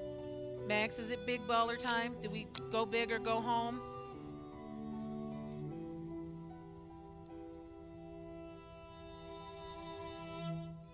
Let's see. Yep. Whoa, whoa, whoa. This isn't that kind of game. Aw. Not that we blame you for trying. Look at his face. But still. No! Max! Max, you wrecked it, Max. You fouled it. Personal foul. Flag on the play. If it makes me start all the way over, I will legitimately cry. Beautiful weather feels like an insult. Inside of you a storm rages. Okay, so we did all this already.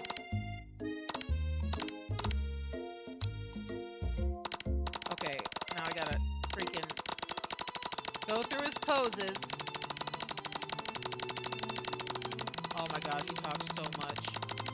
He talks so much. You have the perfect thing to show you. I've heard that line before, and what I saw was not that impressive.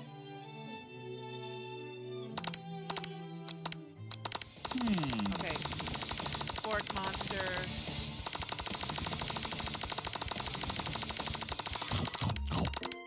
Biscuit me! It's so fucking bad. The flag on the play. Ah, crap. Oh my god. Okay, here we go, here we go, here we go. Now we be a creep, and we be going through his shit. We kept it a secret. Should we reveal it this time? You decide that you're as ready as you'll ever be to share your original cooking with Colonel Sanders. Before you can talk yourself out of it, you decide to dive in head first. Reach into your lunch bag for a special dish that you've been keeping on ice all day. I present to you my original coleslaw. The shredded cabbage just glistens in the light of Colonel Sanders' looks hideaway. He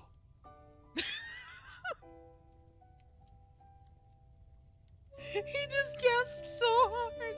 What the fuck? It's coleslaw. It's coleslaw. You confused your puppy? Why would you do that?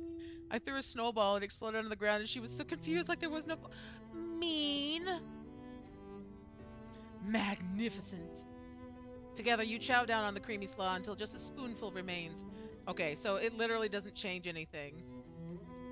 Okay, so now we have to go through all the crap. Weird baby.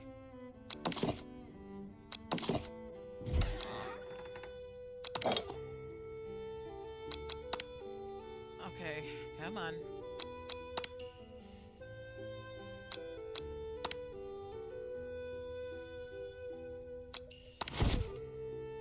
Emotional damage! No, she loves snow. Aw. Okay. Oh, crap, the jacket. Okay, here we go. You fess up and tell the truth? Sent it? Oh, no.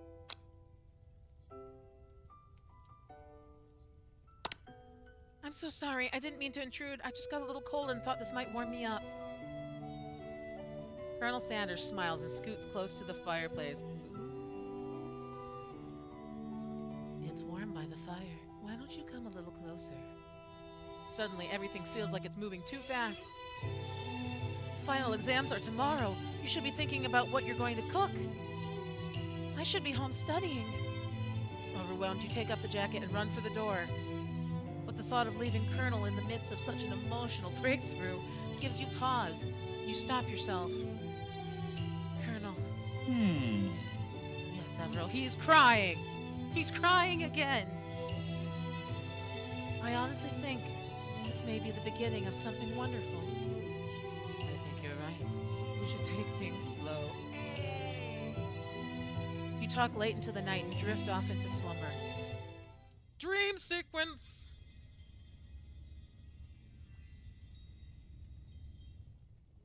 You awake to a beautiful morning in the Colonel Sanders' hideaway. Did you make the right decision on how to respond to Colonel Sanders? Only time will truly tell. Today is a day that could change the rest of your life.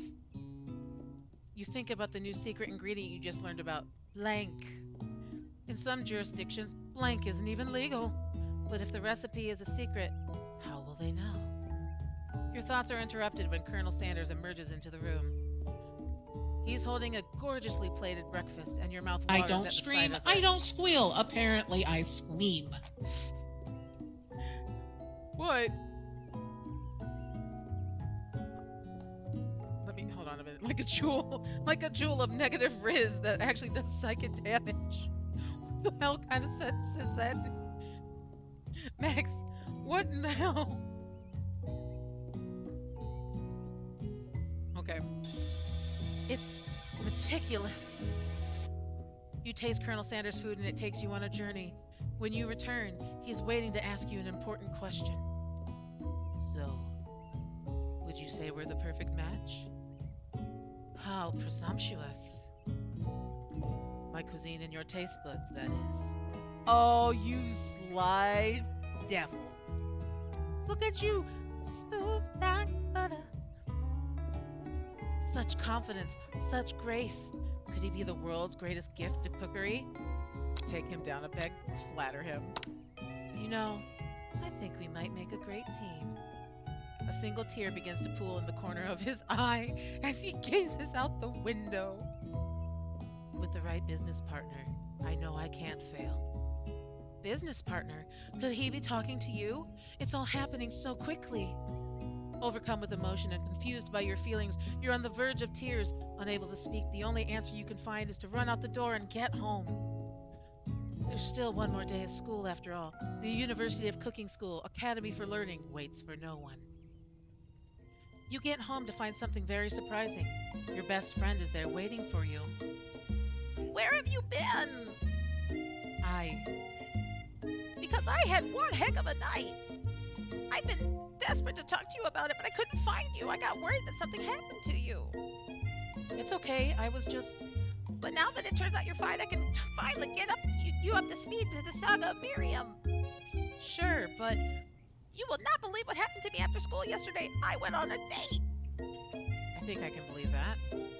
Since I'd been partnered up with Clank, he asked me out to go out with him. Of course, I told him, you better keep your dials turned to polite and respectful. I'm not that kind of girl. But he was just interested in spending some one-on-one time together and getting to know me. So I said, yeah, sure. I can get to know the little metallic guy. Long story short, he took me skydiving with his friends, but things quickly spiraled out of control. Did she just say skydiving? As if that's a typical first date to go on with a talking pressure cooker? And now I'm not really sure where we stand. You don't give Miriam time to tell her whole story, however. Bottling up the details of your own night is just too much to bear. And I went on a date too, back to Colonel Sanders' house where I spent the night with him. You what? Nothing happened, but the emotional connection... Wowzers. Miriam tells you to move on from the whole Colonel Sanders obsession and focus on school. If being obsessed with Colonel Sanders is wrong, then you don't want to be right. After a short argument, you both agree to go your separate ways. When you arrive at school, you encounter your rivals in the quad. Damn. Oh, you can't even see it. I'm in the way. No, I'm in the way. Hold on. Look. Yeah, damn. Okay.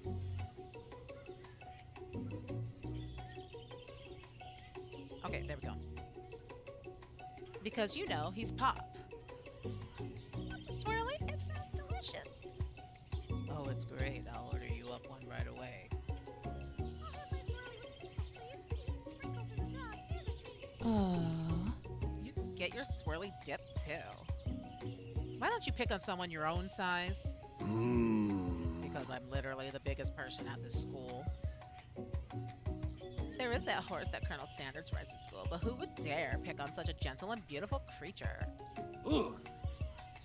You've got some nerve, Emerald, suggesting I pick on a defenseless horse.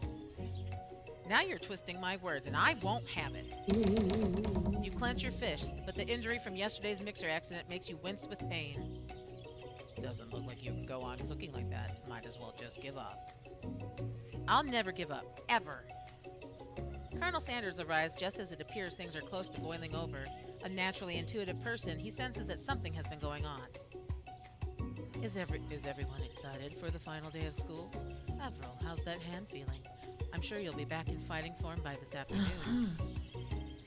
Aren't you concerned about my hands, Colonel? Yesterday, I almost broke a nail winning so hard. Look at him face. The ick. The ick on this man's face. Technically, I don't believe a winner was decided, but your presentation was quite impressive. What is he doing complimenting her? But what about the flavor of my delicate, warm, gooey, chocolatey sauce? It was clear that you're passionate about how your food is received. That's a lot of words to say it was bland. Excuse me, Avril. I'm more than capable enough to speak for myself. Oh, shit. Maybe you could tell me more of your thoughts as we walk into class, Colonel. I'm always interested in discussing the fine art of fine foods. See you inside, Avril. Annoyed by Colonel Sanders' inability to see Ashley for who you know she really is, you walk across the quad to get some distance. In an attempt to distract yourself from how slighted you feel by that interaction with Ashley, you take out the spellbook you recovered yesterday and start flipping through the pages. Whoa, what's that book? It looks like bad news. It's just something I found lying around. It would appear to be some sort of grimoire, but I don't really believe in that magic stuff. A grimoire? Like a book of spells? I don't know. Who would spend so much time decorating a magic book if it weren't really powerful? I mean, fair. I can think of one surefire way to find out. You open a page covered with arcane warnings. Cast only in case of extreme emergency, it says around the edges of the page. I could use this spell here that says it will erase anyone I choose from all of my memories. If I scrub out Colonel Sanders, it would probably help me focus better on the upcoming final exam. That is way drastic. Couldn't you do something else, like anything else? Not rooted in dark magic? Maybe tie a string around your finger? Okay, fine. It is drastic, but desperate times call for desperate measures. You've got a memory erasing spell sitting right in front of you, and a pretty good excuse to try it out. You've got a memory erasing spell. Okay, don't do it after all. Oh no, did we forget our love? Do we forget about it? What do we think, chat? I'm gonna grab myself a sip of water here. What do we think? Did we forget him? Don't do it?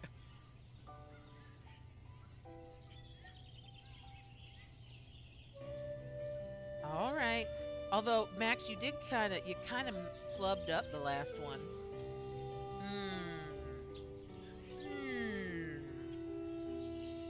You'll break his crispy fried heart? He just yelled at me. Fine. You take your friend's advice and put the book away. It's almost time for class. Sprinkles is already in the room, waiting for the students to arrive. He clears his voice to make a quick announcement. I want you all to know I feel something of a dark moment coming on, but I assure you it's nothing to be afraid of. His cute little nose scrunches up and he begins to breathe quickly. He must be hungry. Reach for some old homework to give him as a snack. Dogs can be rather unpredictable, especially Sprinkles. Waits to see what happens. Sprinkles stops in his tracks. He focuses in on the window. The room is deadly silent. When you follow his gaze, you see a tiny orange squirrel perched on the cherry tree outside. Sprinkles turns feral and runs to the window of the classroom. He begins barking uncontrollably at the squirrel outside. Karen, that person will never come back here, parents. I will destroy you, Karen. Sprinkles is barking ferociously, drool flying off his face. The squirrel looks over, but he doesn't say anything back. You wonder, is that even a talking squirrel? Who named him Terrence? You better not show your chubby cheeks around here ever again.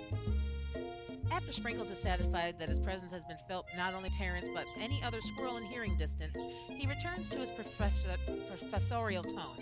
I apologize for the outburst. This actually brings up an important point. Thank you, Avril, for reminding me to dole out this indispensable bit of wisdom. You see... But before he can go any further, Miriam's love drama spills over into the class. Sprinkles is interrupted by words and sparks coming from out of the back room. Hey, yo, are they in the back room together?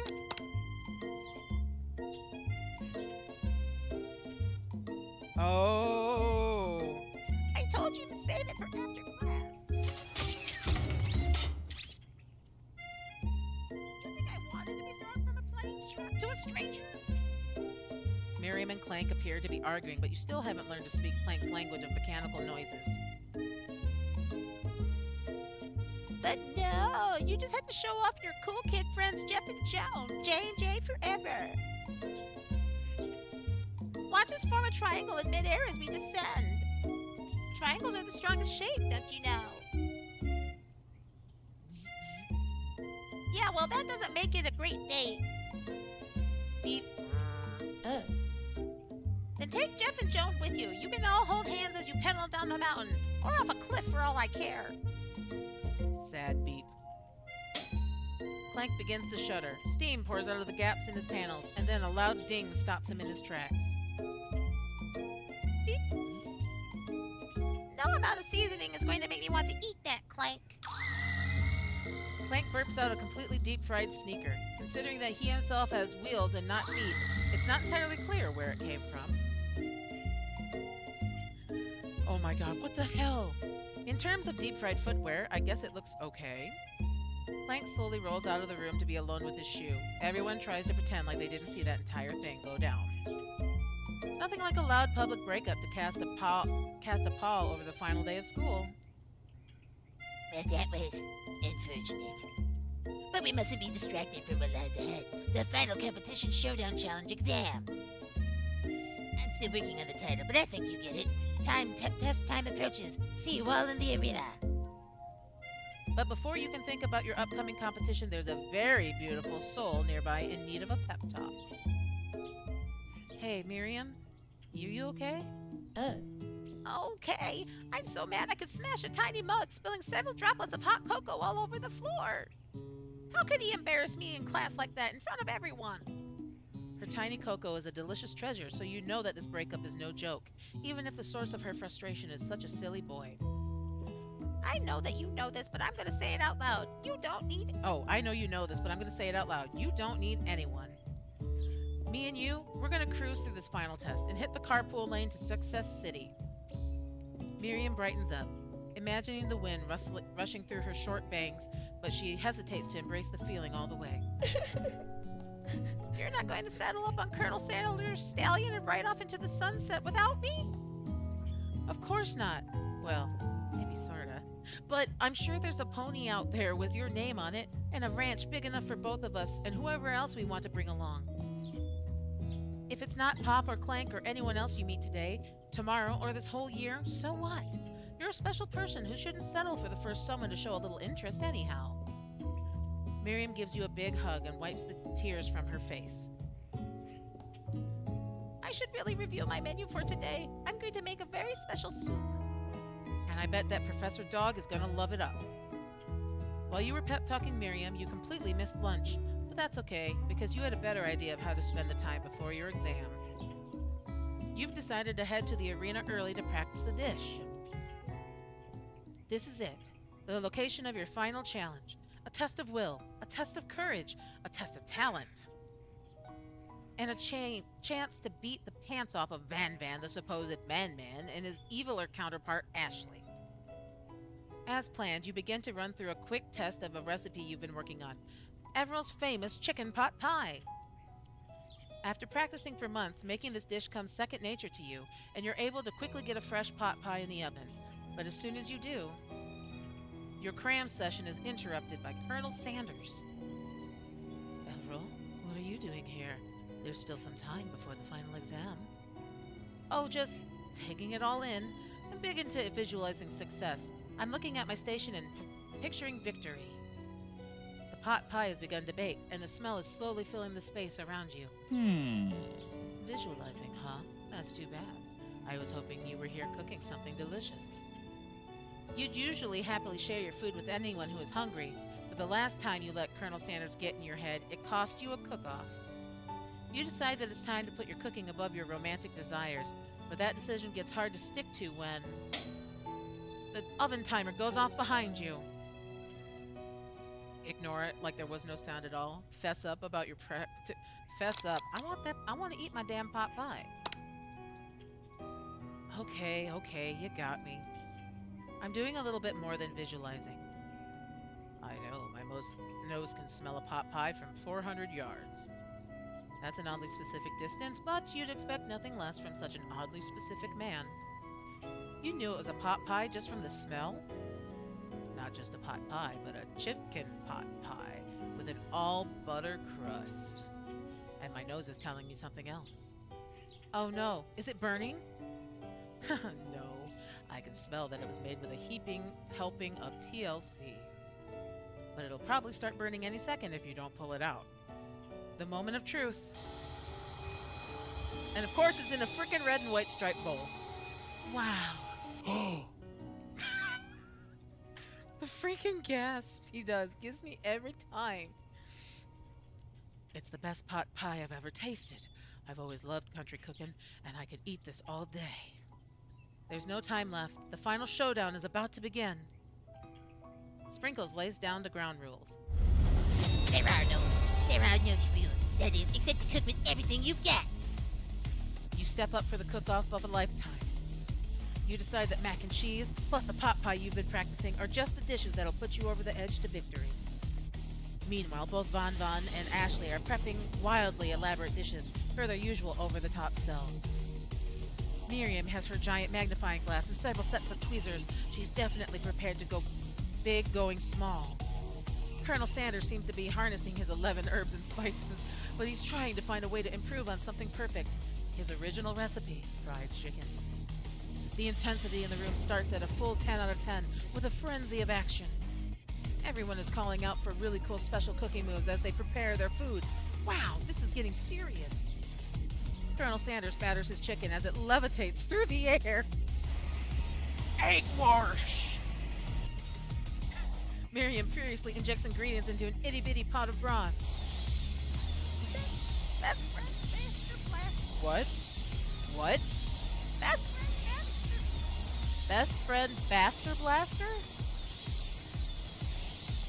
What? Okay. Van Van flexes his pectorals as he chops open a sea urchin.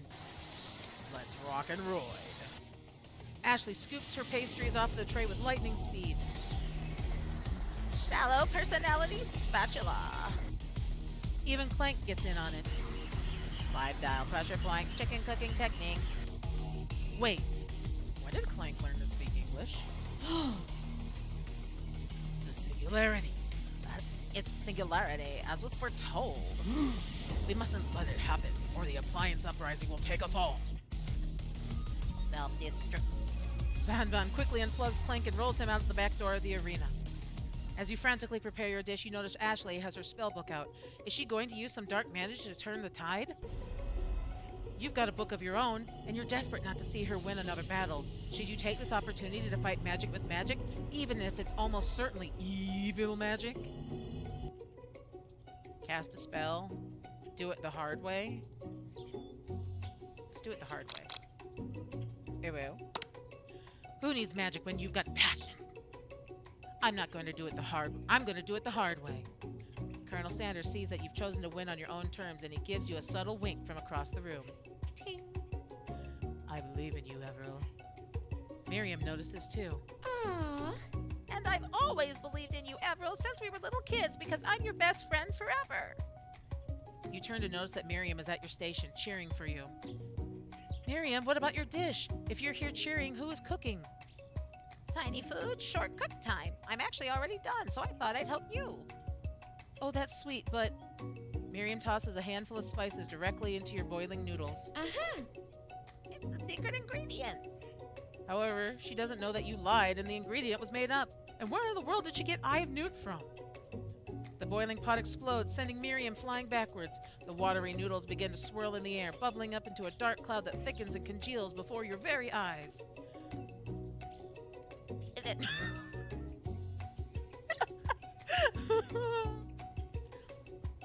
I, Steve, the Spark Master. Steve?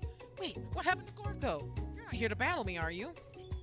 We Spark Monsters are many. I think Gorko had the day off. But you have conjured Steve, and I hate to battle, so I'd say you're doing pretty alright. Oh hey, since you're in the middle of cooking competition, I love this stuff, by the way. It's better than TV. You crazy kids and your culinary skills really impress me. Mind if I hang out? I'm sorry, Steve, but I'm kind of in the middle of something. Do you mind? Steve the Spork Monster notices that you've got the grimoire stashed beneath your cooking station. I see what you're up to. Crisscross some magical items and accidentally summoned me, huh? Yeah, you guessed it, sort of. If you're here, would you mind tossing some fresh noodles in a pot of salted water? I'd love to. I've always wanted to be a top chef, actually. You know, when I was just a little spork pup, back in the old country. You can feel Spork Monster winding up to tell a very long and involved story. You don't know exactly where they came from, but it seems like it was probably lonely there. Actually, you know what? Maybe you should watch from the stands. I really need to focus on this competition. I understand. It's kind of like that time in monster school that I had fallen asleep during scare tactic class, and when I woke up... You toss a serious stare at Steve, and he takes the hint. Never mind, I'll tell you later. Good luck! Having suffered this huge setback, you don't know how you could ever win. You summon extra power from deep down within yourself. I can do this. I have what it takes. I came here to win.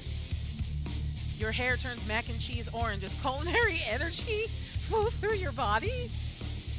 My heart is pure. My hands are steady. My taste buds have been preparing their entire lives for... Yes, Avril, you are the chosen one. You will avenge me. The power you've been summoning immediately fades back out. You interrupted my inspiring monologue.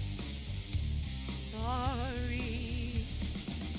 My heart is pure. My hands are steady. My taste buds have been preparing their entire lives for this moment. I will show the world my cookery. You begin to levitate off at the ground. Energy courses through your body. You know that with this power you can do anything. Except turn back time, which would be super useful because while you were powering up... Nice try. Because while you were powering up, your chicken pot pie overcooked in the oven and can't be served. But don't worry, dear Everil. You may have suffered some setbacks, but all is not lost. Impressed with your fortitude, Colonel Sanders decides that you have earned his support. I've been watching you today, and I must say, I'm truly impressed. You've been thinking on your feet and rolling with the punches. He steps up to your station and stands right beside you. I'm here to help. All you've managed to make is mac and cheese, and time is almost up, so you're going to need it. But Colonel Sanders, what about the test? What will happen to you? What about the rules? Following the rules has never really been my thing. I follow my heart. What? Guy. Colonel Sanders unfolds a delicate white towel to reveal the most delicious fried chicken tenders you've ever laid your eyes on. And besides, sometimes unexpected combinations can have surprising effects that surpass their individual efforts. Are you suggesting if we combine forces, we can form the perfect food union? What is this game? Time's up, students. With time expired, it's the moment everyone has been waiting for.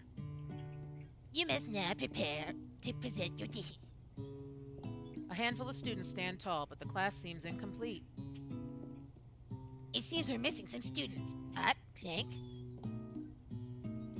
From off screen, you hear a pure and innocent giggle that can only come from one student. I'm sorry. It sounds like it's coming from the broom closet over there. It's proof of God's love. Miriam, would you mind? Inside of the closet, you see Pop hanging on a broom hook by the elastic of his underpants. Pop, get down from there right now. Let me guess. Did Van Van have something to do with this? Oh wait, that is my voice. Let me guess. Did Van Van have something to do with this? When someone asks for a wedgie, who am I to refuse? I thought a wedgie was a salad. It looks like Pop is eliminated from the challenge, seeing how he didn't cook anything. I can't feel my legs. May I be excused? Sure. You kids and your pranks. I must say, it's not the worst prank in USCAL history, but it's not exactly yearbook material. Wait a second. Pranks? Pranks? Clank! Where did that pressure cooker roll off to? You wait to hear a signature word, beep, or other onomatopoeia, but there's none. Somehow he must have gotten unplugged, I guess. We'll have to figure that out later. That leaves only 4 remaining students. Please collect your final projects. As Benjamin Franklin once said, oh no.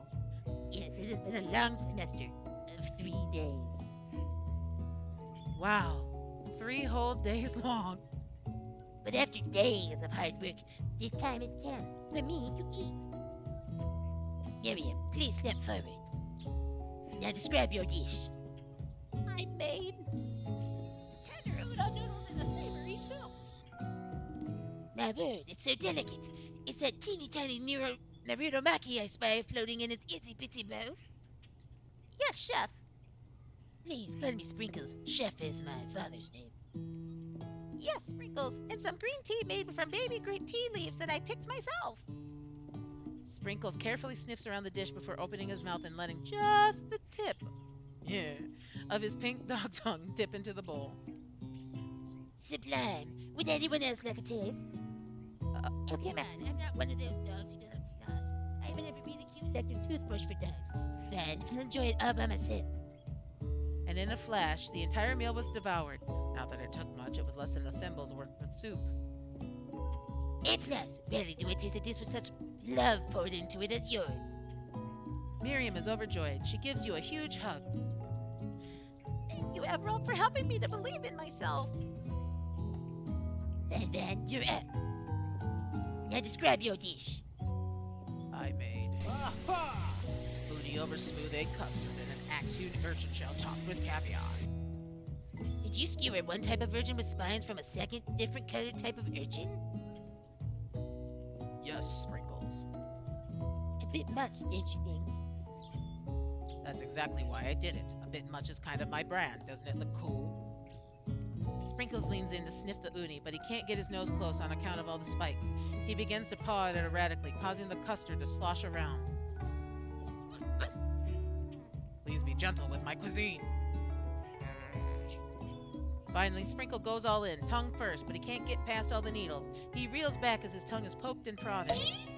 Ouch, my tongue. The professor appears to be having an allergic reaction to the sting. I can't eat this. It keeps poking my tongue. Disqualified. A stunning turn of events. Who would have thought that serving food in a bowl made of needles could make something difficult to eat? Dejected, Van Van does not go gentle into the night. Disqualified for glamour. Don't discount simplicity.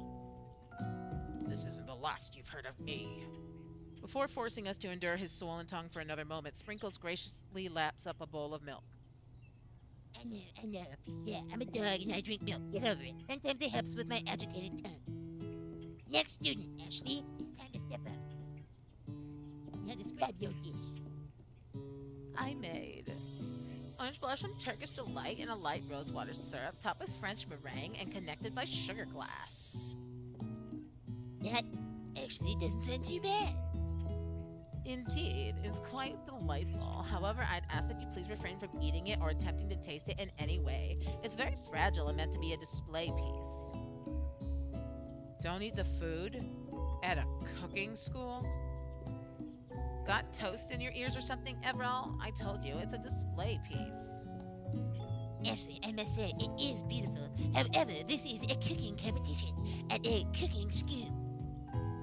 Yeah, which is why I cooked it and did an extremely good job cooking it too. Didn't realize that we were having an eating exam. If I wanted to be judged on eating, I'd go to the College of Eating School for the Hungry. I suppose you could smell it if you absolutely insisted, but don't breathe too hard. You might disrupt the sugar spiral. If the food cannot be eaten, it cannot be judged. You are disqualified. Rage overtakes Ashley, and she finally cannot keep her two-faced routine up. You wouldn't know high-ended cuisine if it cooked you.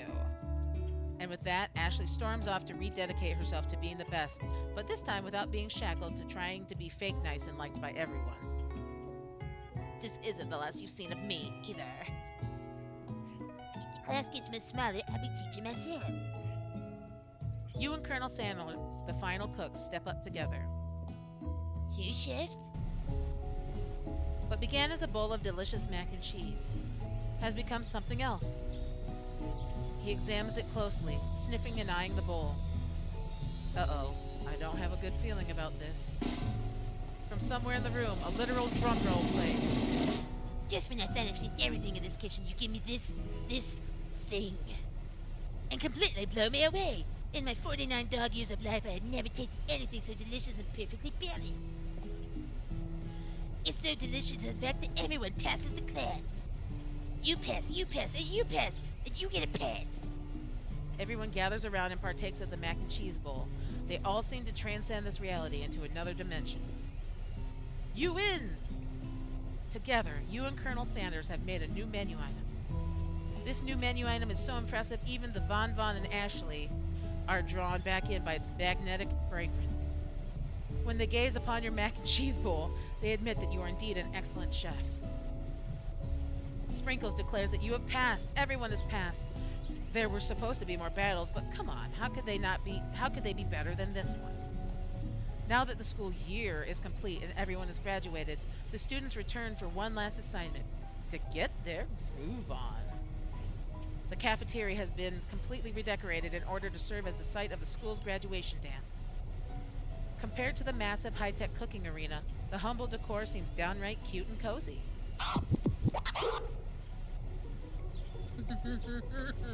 Oh no, this is gonna get clipped, I can just tell. Dinner dog is in the house. You knew that Sprinkles was a master chef, but also a world-renowned turntablist? Who says you can't teach an old dog new tricks? Damn! They look better like this.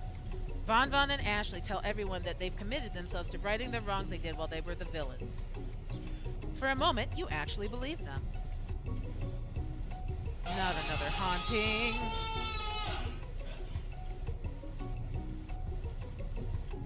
Rude. No girls allowed at graduation. It's clearly written in the school bylaws. I know! Holy... I can only say this. Yeah, damn. I was never actually a ghost. It was all a trick to get you to finally notice me. Notice me, senpai. Oh, amusing. And now that everyone is... Oh, and now that everyone is together. It's the Spork Monster! He is totally mellowed out! Everyone, the Spork Monster is no more. From here on out, I prefer that everyone refer to me to my new name, Party Monster. This is so painful. Student tries to finish what he had to say, but everyone is too wrapped up talking to Party Monster. Dejected, student walks off. Maybe things didn't work out for Miriam. Maybe things didn't work out for Miriam romantically, but she found the love in her cooking, and you know she's gonna do great. A red carpet rolls out across the floor of the ballroom. It's like a Hollywood movie premiere. Who could command such an entrance? It's Pop. He's arrived late to the dance, but apparently for a good reason. Walking the carpet, you see perched atop his dirty chef's hat. She's a wolf in mouse clothing. Really, Timmy? The mouse's ghostly howl stakes claim to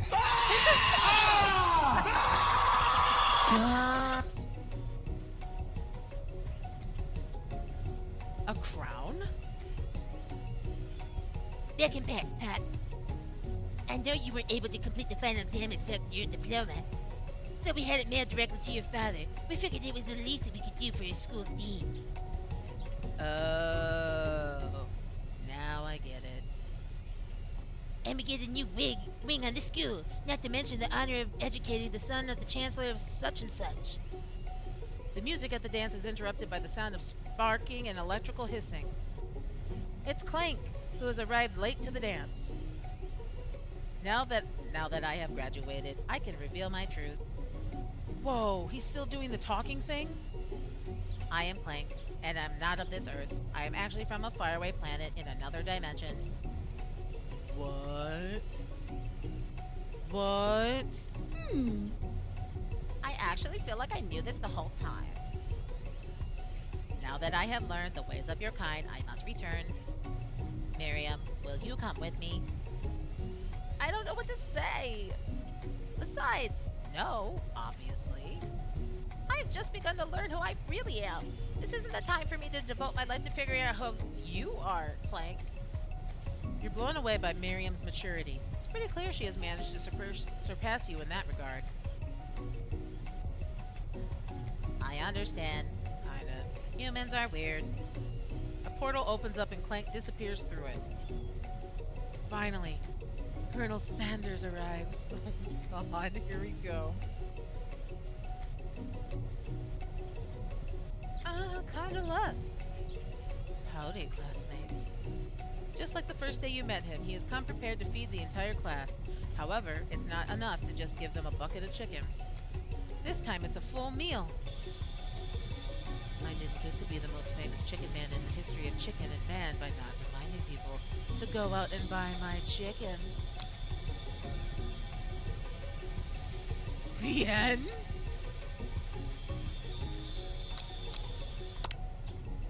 No, it's not the end.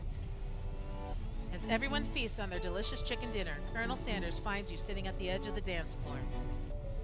Avril, what are you doing sitting all alone? Oh, you know, just waiting for the right person to ask me to dance. I wonder, might you tell me, what are the qualities that you would expect to find in such a lucky person? Off the top of my head, oh, I don't know. I'm sorry, it's so cringy.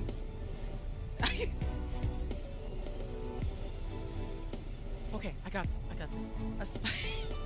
I don't got this, fuck. A spicy musk, a tidy goatee, and a degree from the University of Cooking School Academy for Learning, just to name a few. It truly is my lucky day. Would you care to dance with me? Yes, I would love to. As you glide across the dance floor, hand in hand with Colonel Sanders, the future stretches out in front of you. And once my 100th franchise is up and running, I'll be ready to take a day off, and I'll be so glad to spend it together with you. Ever. How sweet! We'll work together and play together. Colonel Sanders stops dead in his tracks. Work together? Oh, I think this is something I'll just need to do by myself. But who will help you run your restaurants? I don't believe I need help. Besides, based on your time at school here, do you really think running restaurants is the best path forward? Could it be you found a love connection, but failed to learn Colonel Sanders' true nature? Can you live with only half of him? Will you be able to endure sharing him with his other love, the life of an entrepreneur? I suppose I could enroll at pastry school. Oh, my dear Everil, I'm sure that you'll find your place eventually. And along the way, you'll have me by your side. The end. That was the shittiest end ever. Of course, KFC present.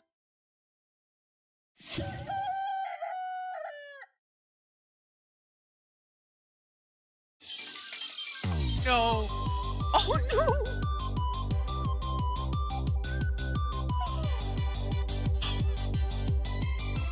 Not the theme song. Oh no!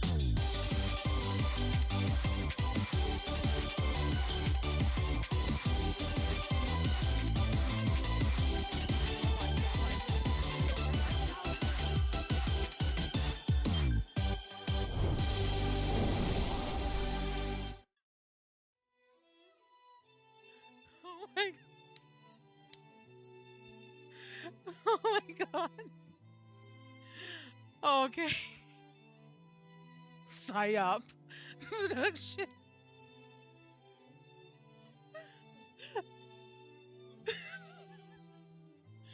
Is that okay, that's literally the credits. Okay. I was like, "Oh no. Please tell me there's no." Okay. So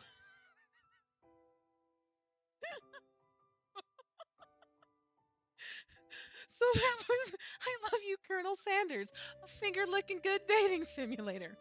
Brought to you by KFC. Oh my god. So happy that's over. You have no idea. That was so bad.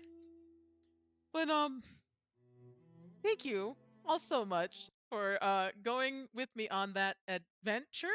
Um it was really something else and we got to learn some things about Colonel Sanders. Um but yeah. So yeah, challenge completo. I only have one challenge left to do this month. You want I'm not playing that Max. Ooh, Max. I'm not romancing the rest of them. I don't think you can romance the rest of them, except for maybe setting up Miriam with Pop. Um, but yeah, so that was I Love You, Colonel Sanders. That was the challenge from October. There's only one left, which will be Cuphead with crowd control. And I still have to figure out when that is. But tomorrow, we will be playing with Necromancer and also with Atlas Chain Still. We're going to be playing some 7 Days to Die on their server. And then Friday, we'll be back and we'll be playing some Among Us with Max for his last day of his subathon. So make sure you join us then. Sunday is Pal World again, now that Mac's up and running. And then it'll be Monday again with Danganronpa. But yeah, thank you so much for going on this finger licking journey. Appreciate all of you. Um, and if you are on Twitch, if you are following, there is your raid message. If you are subscribed, there is your raid message.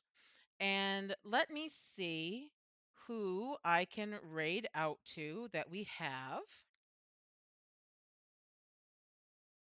It looks like, let's see.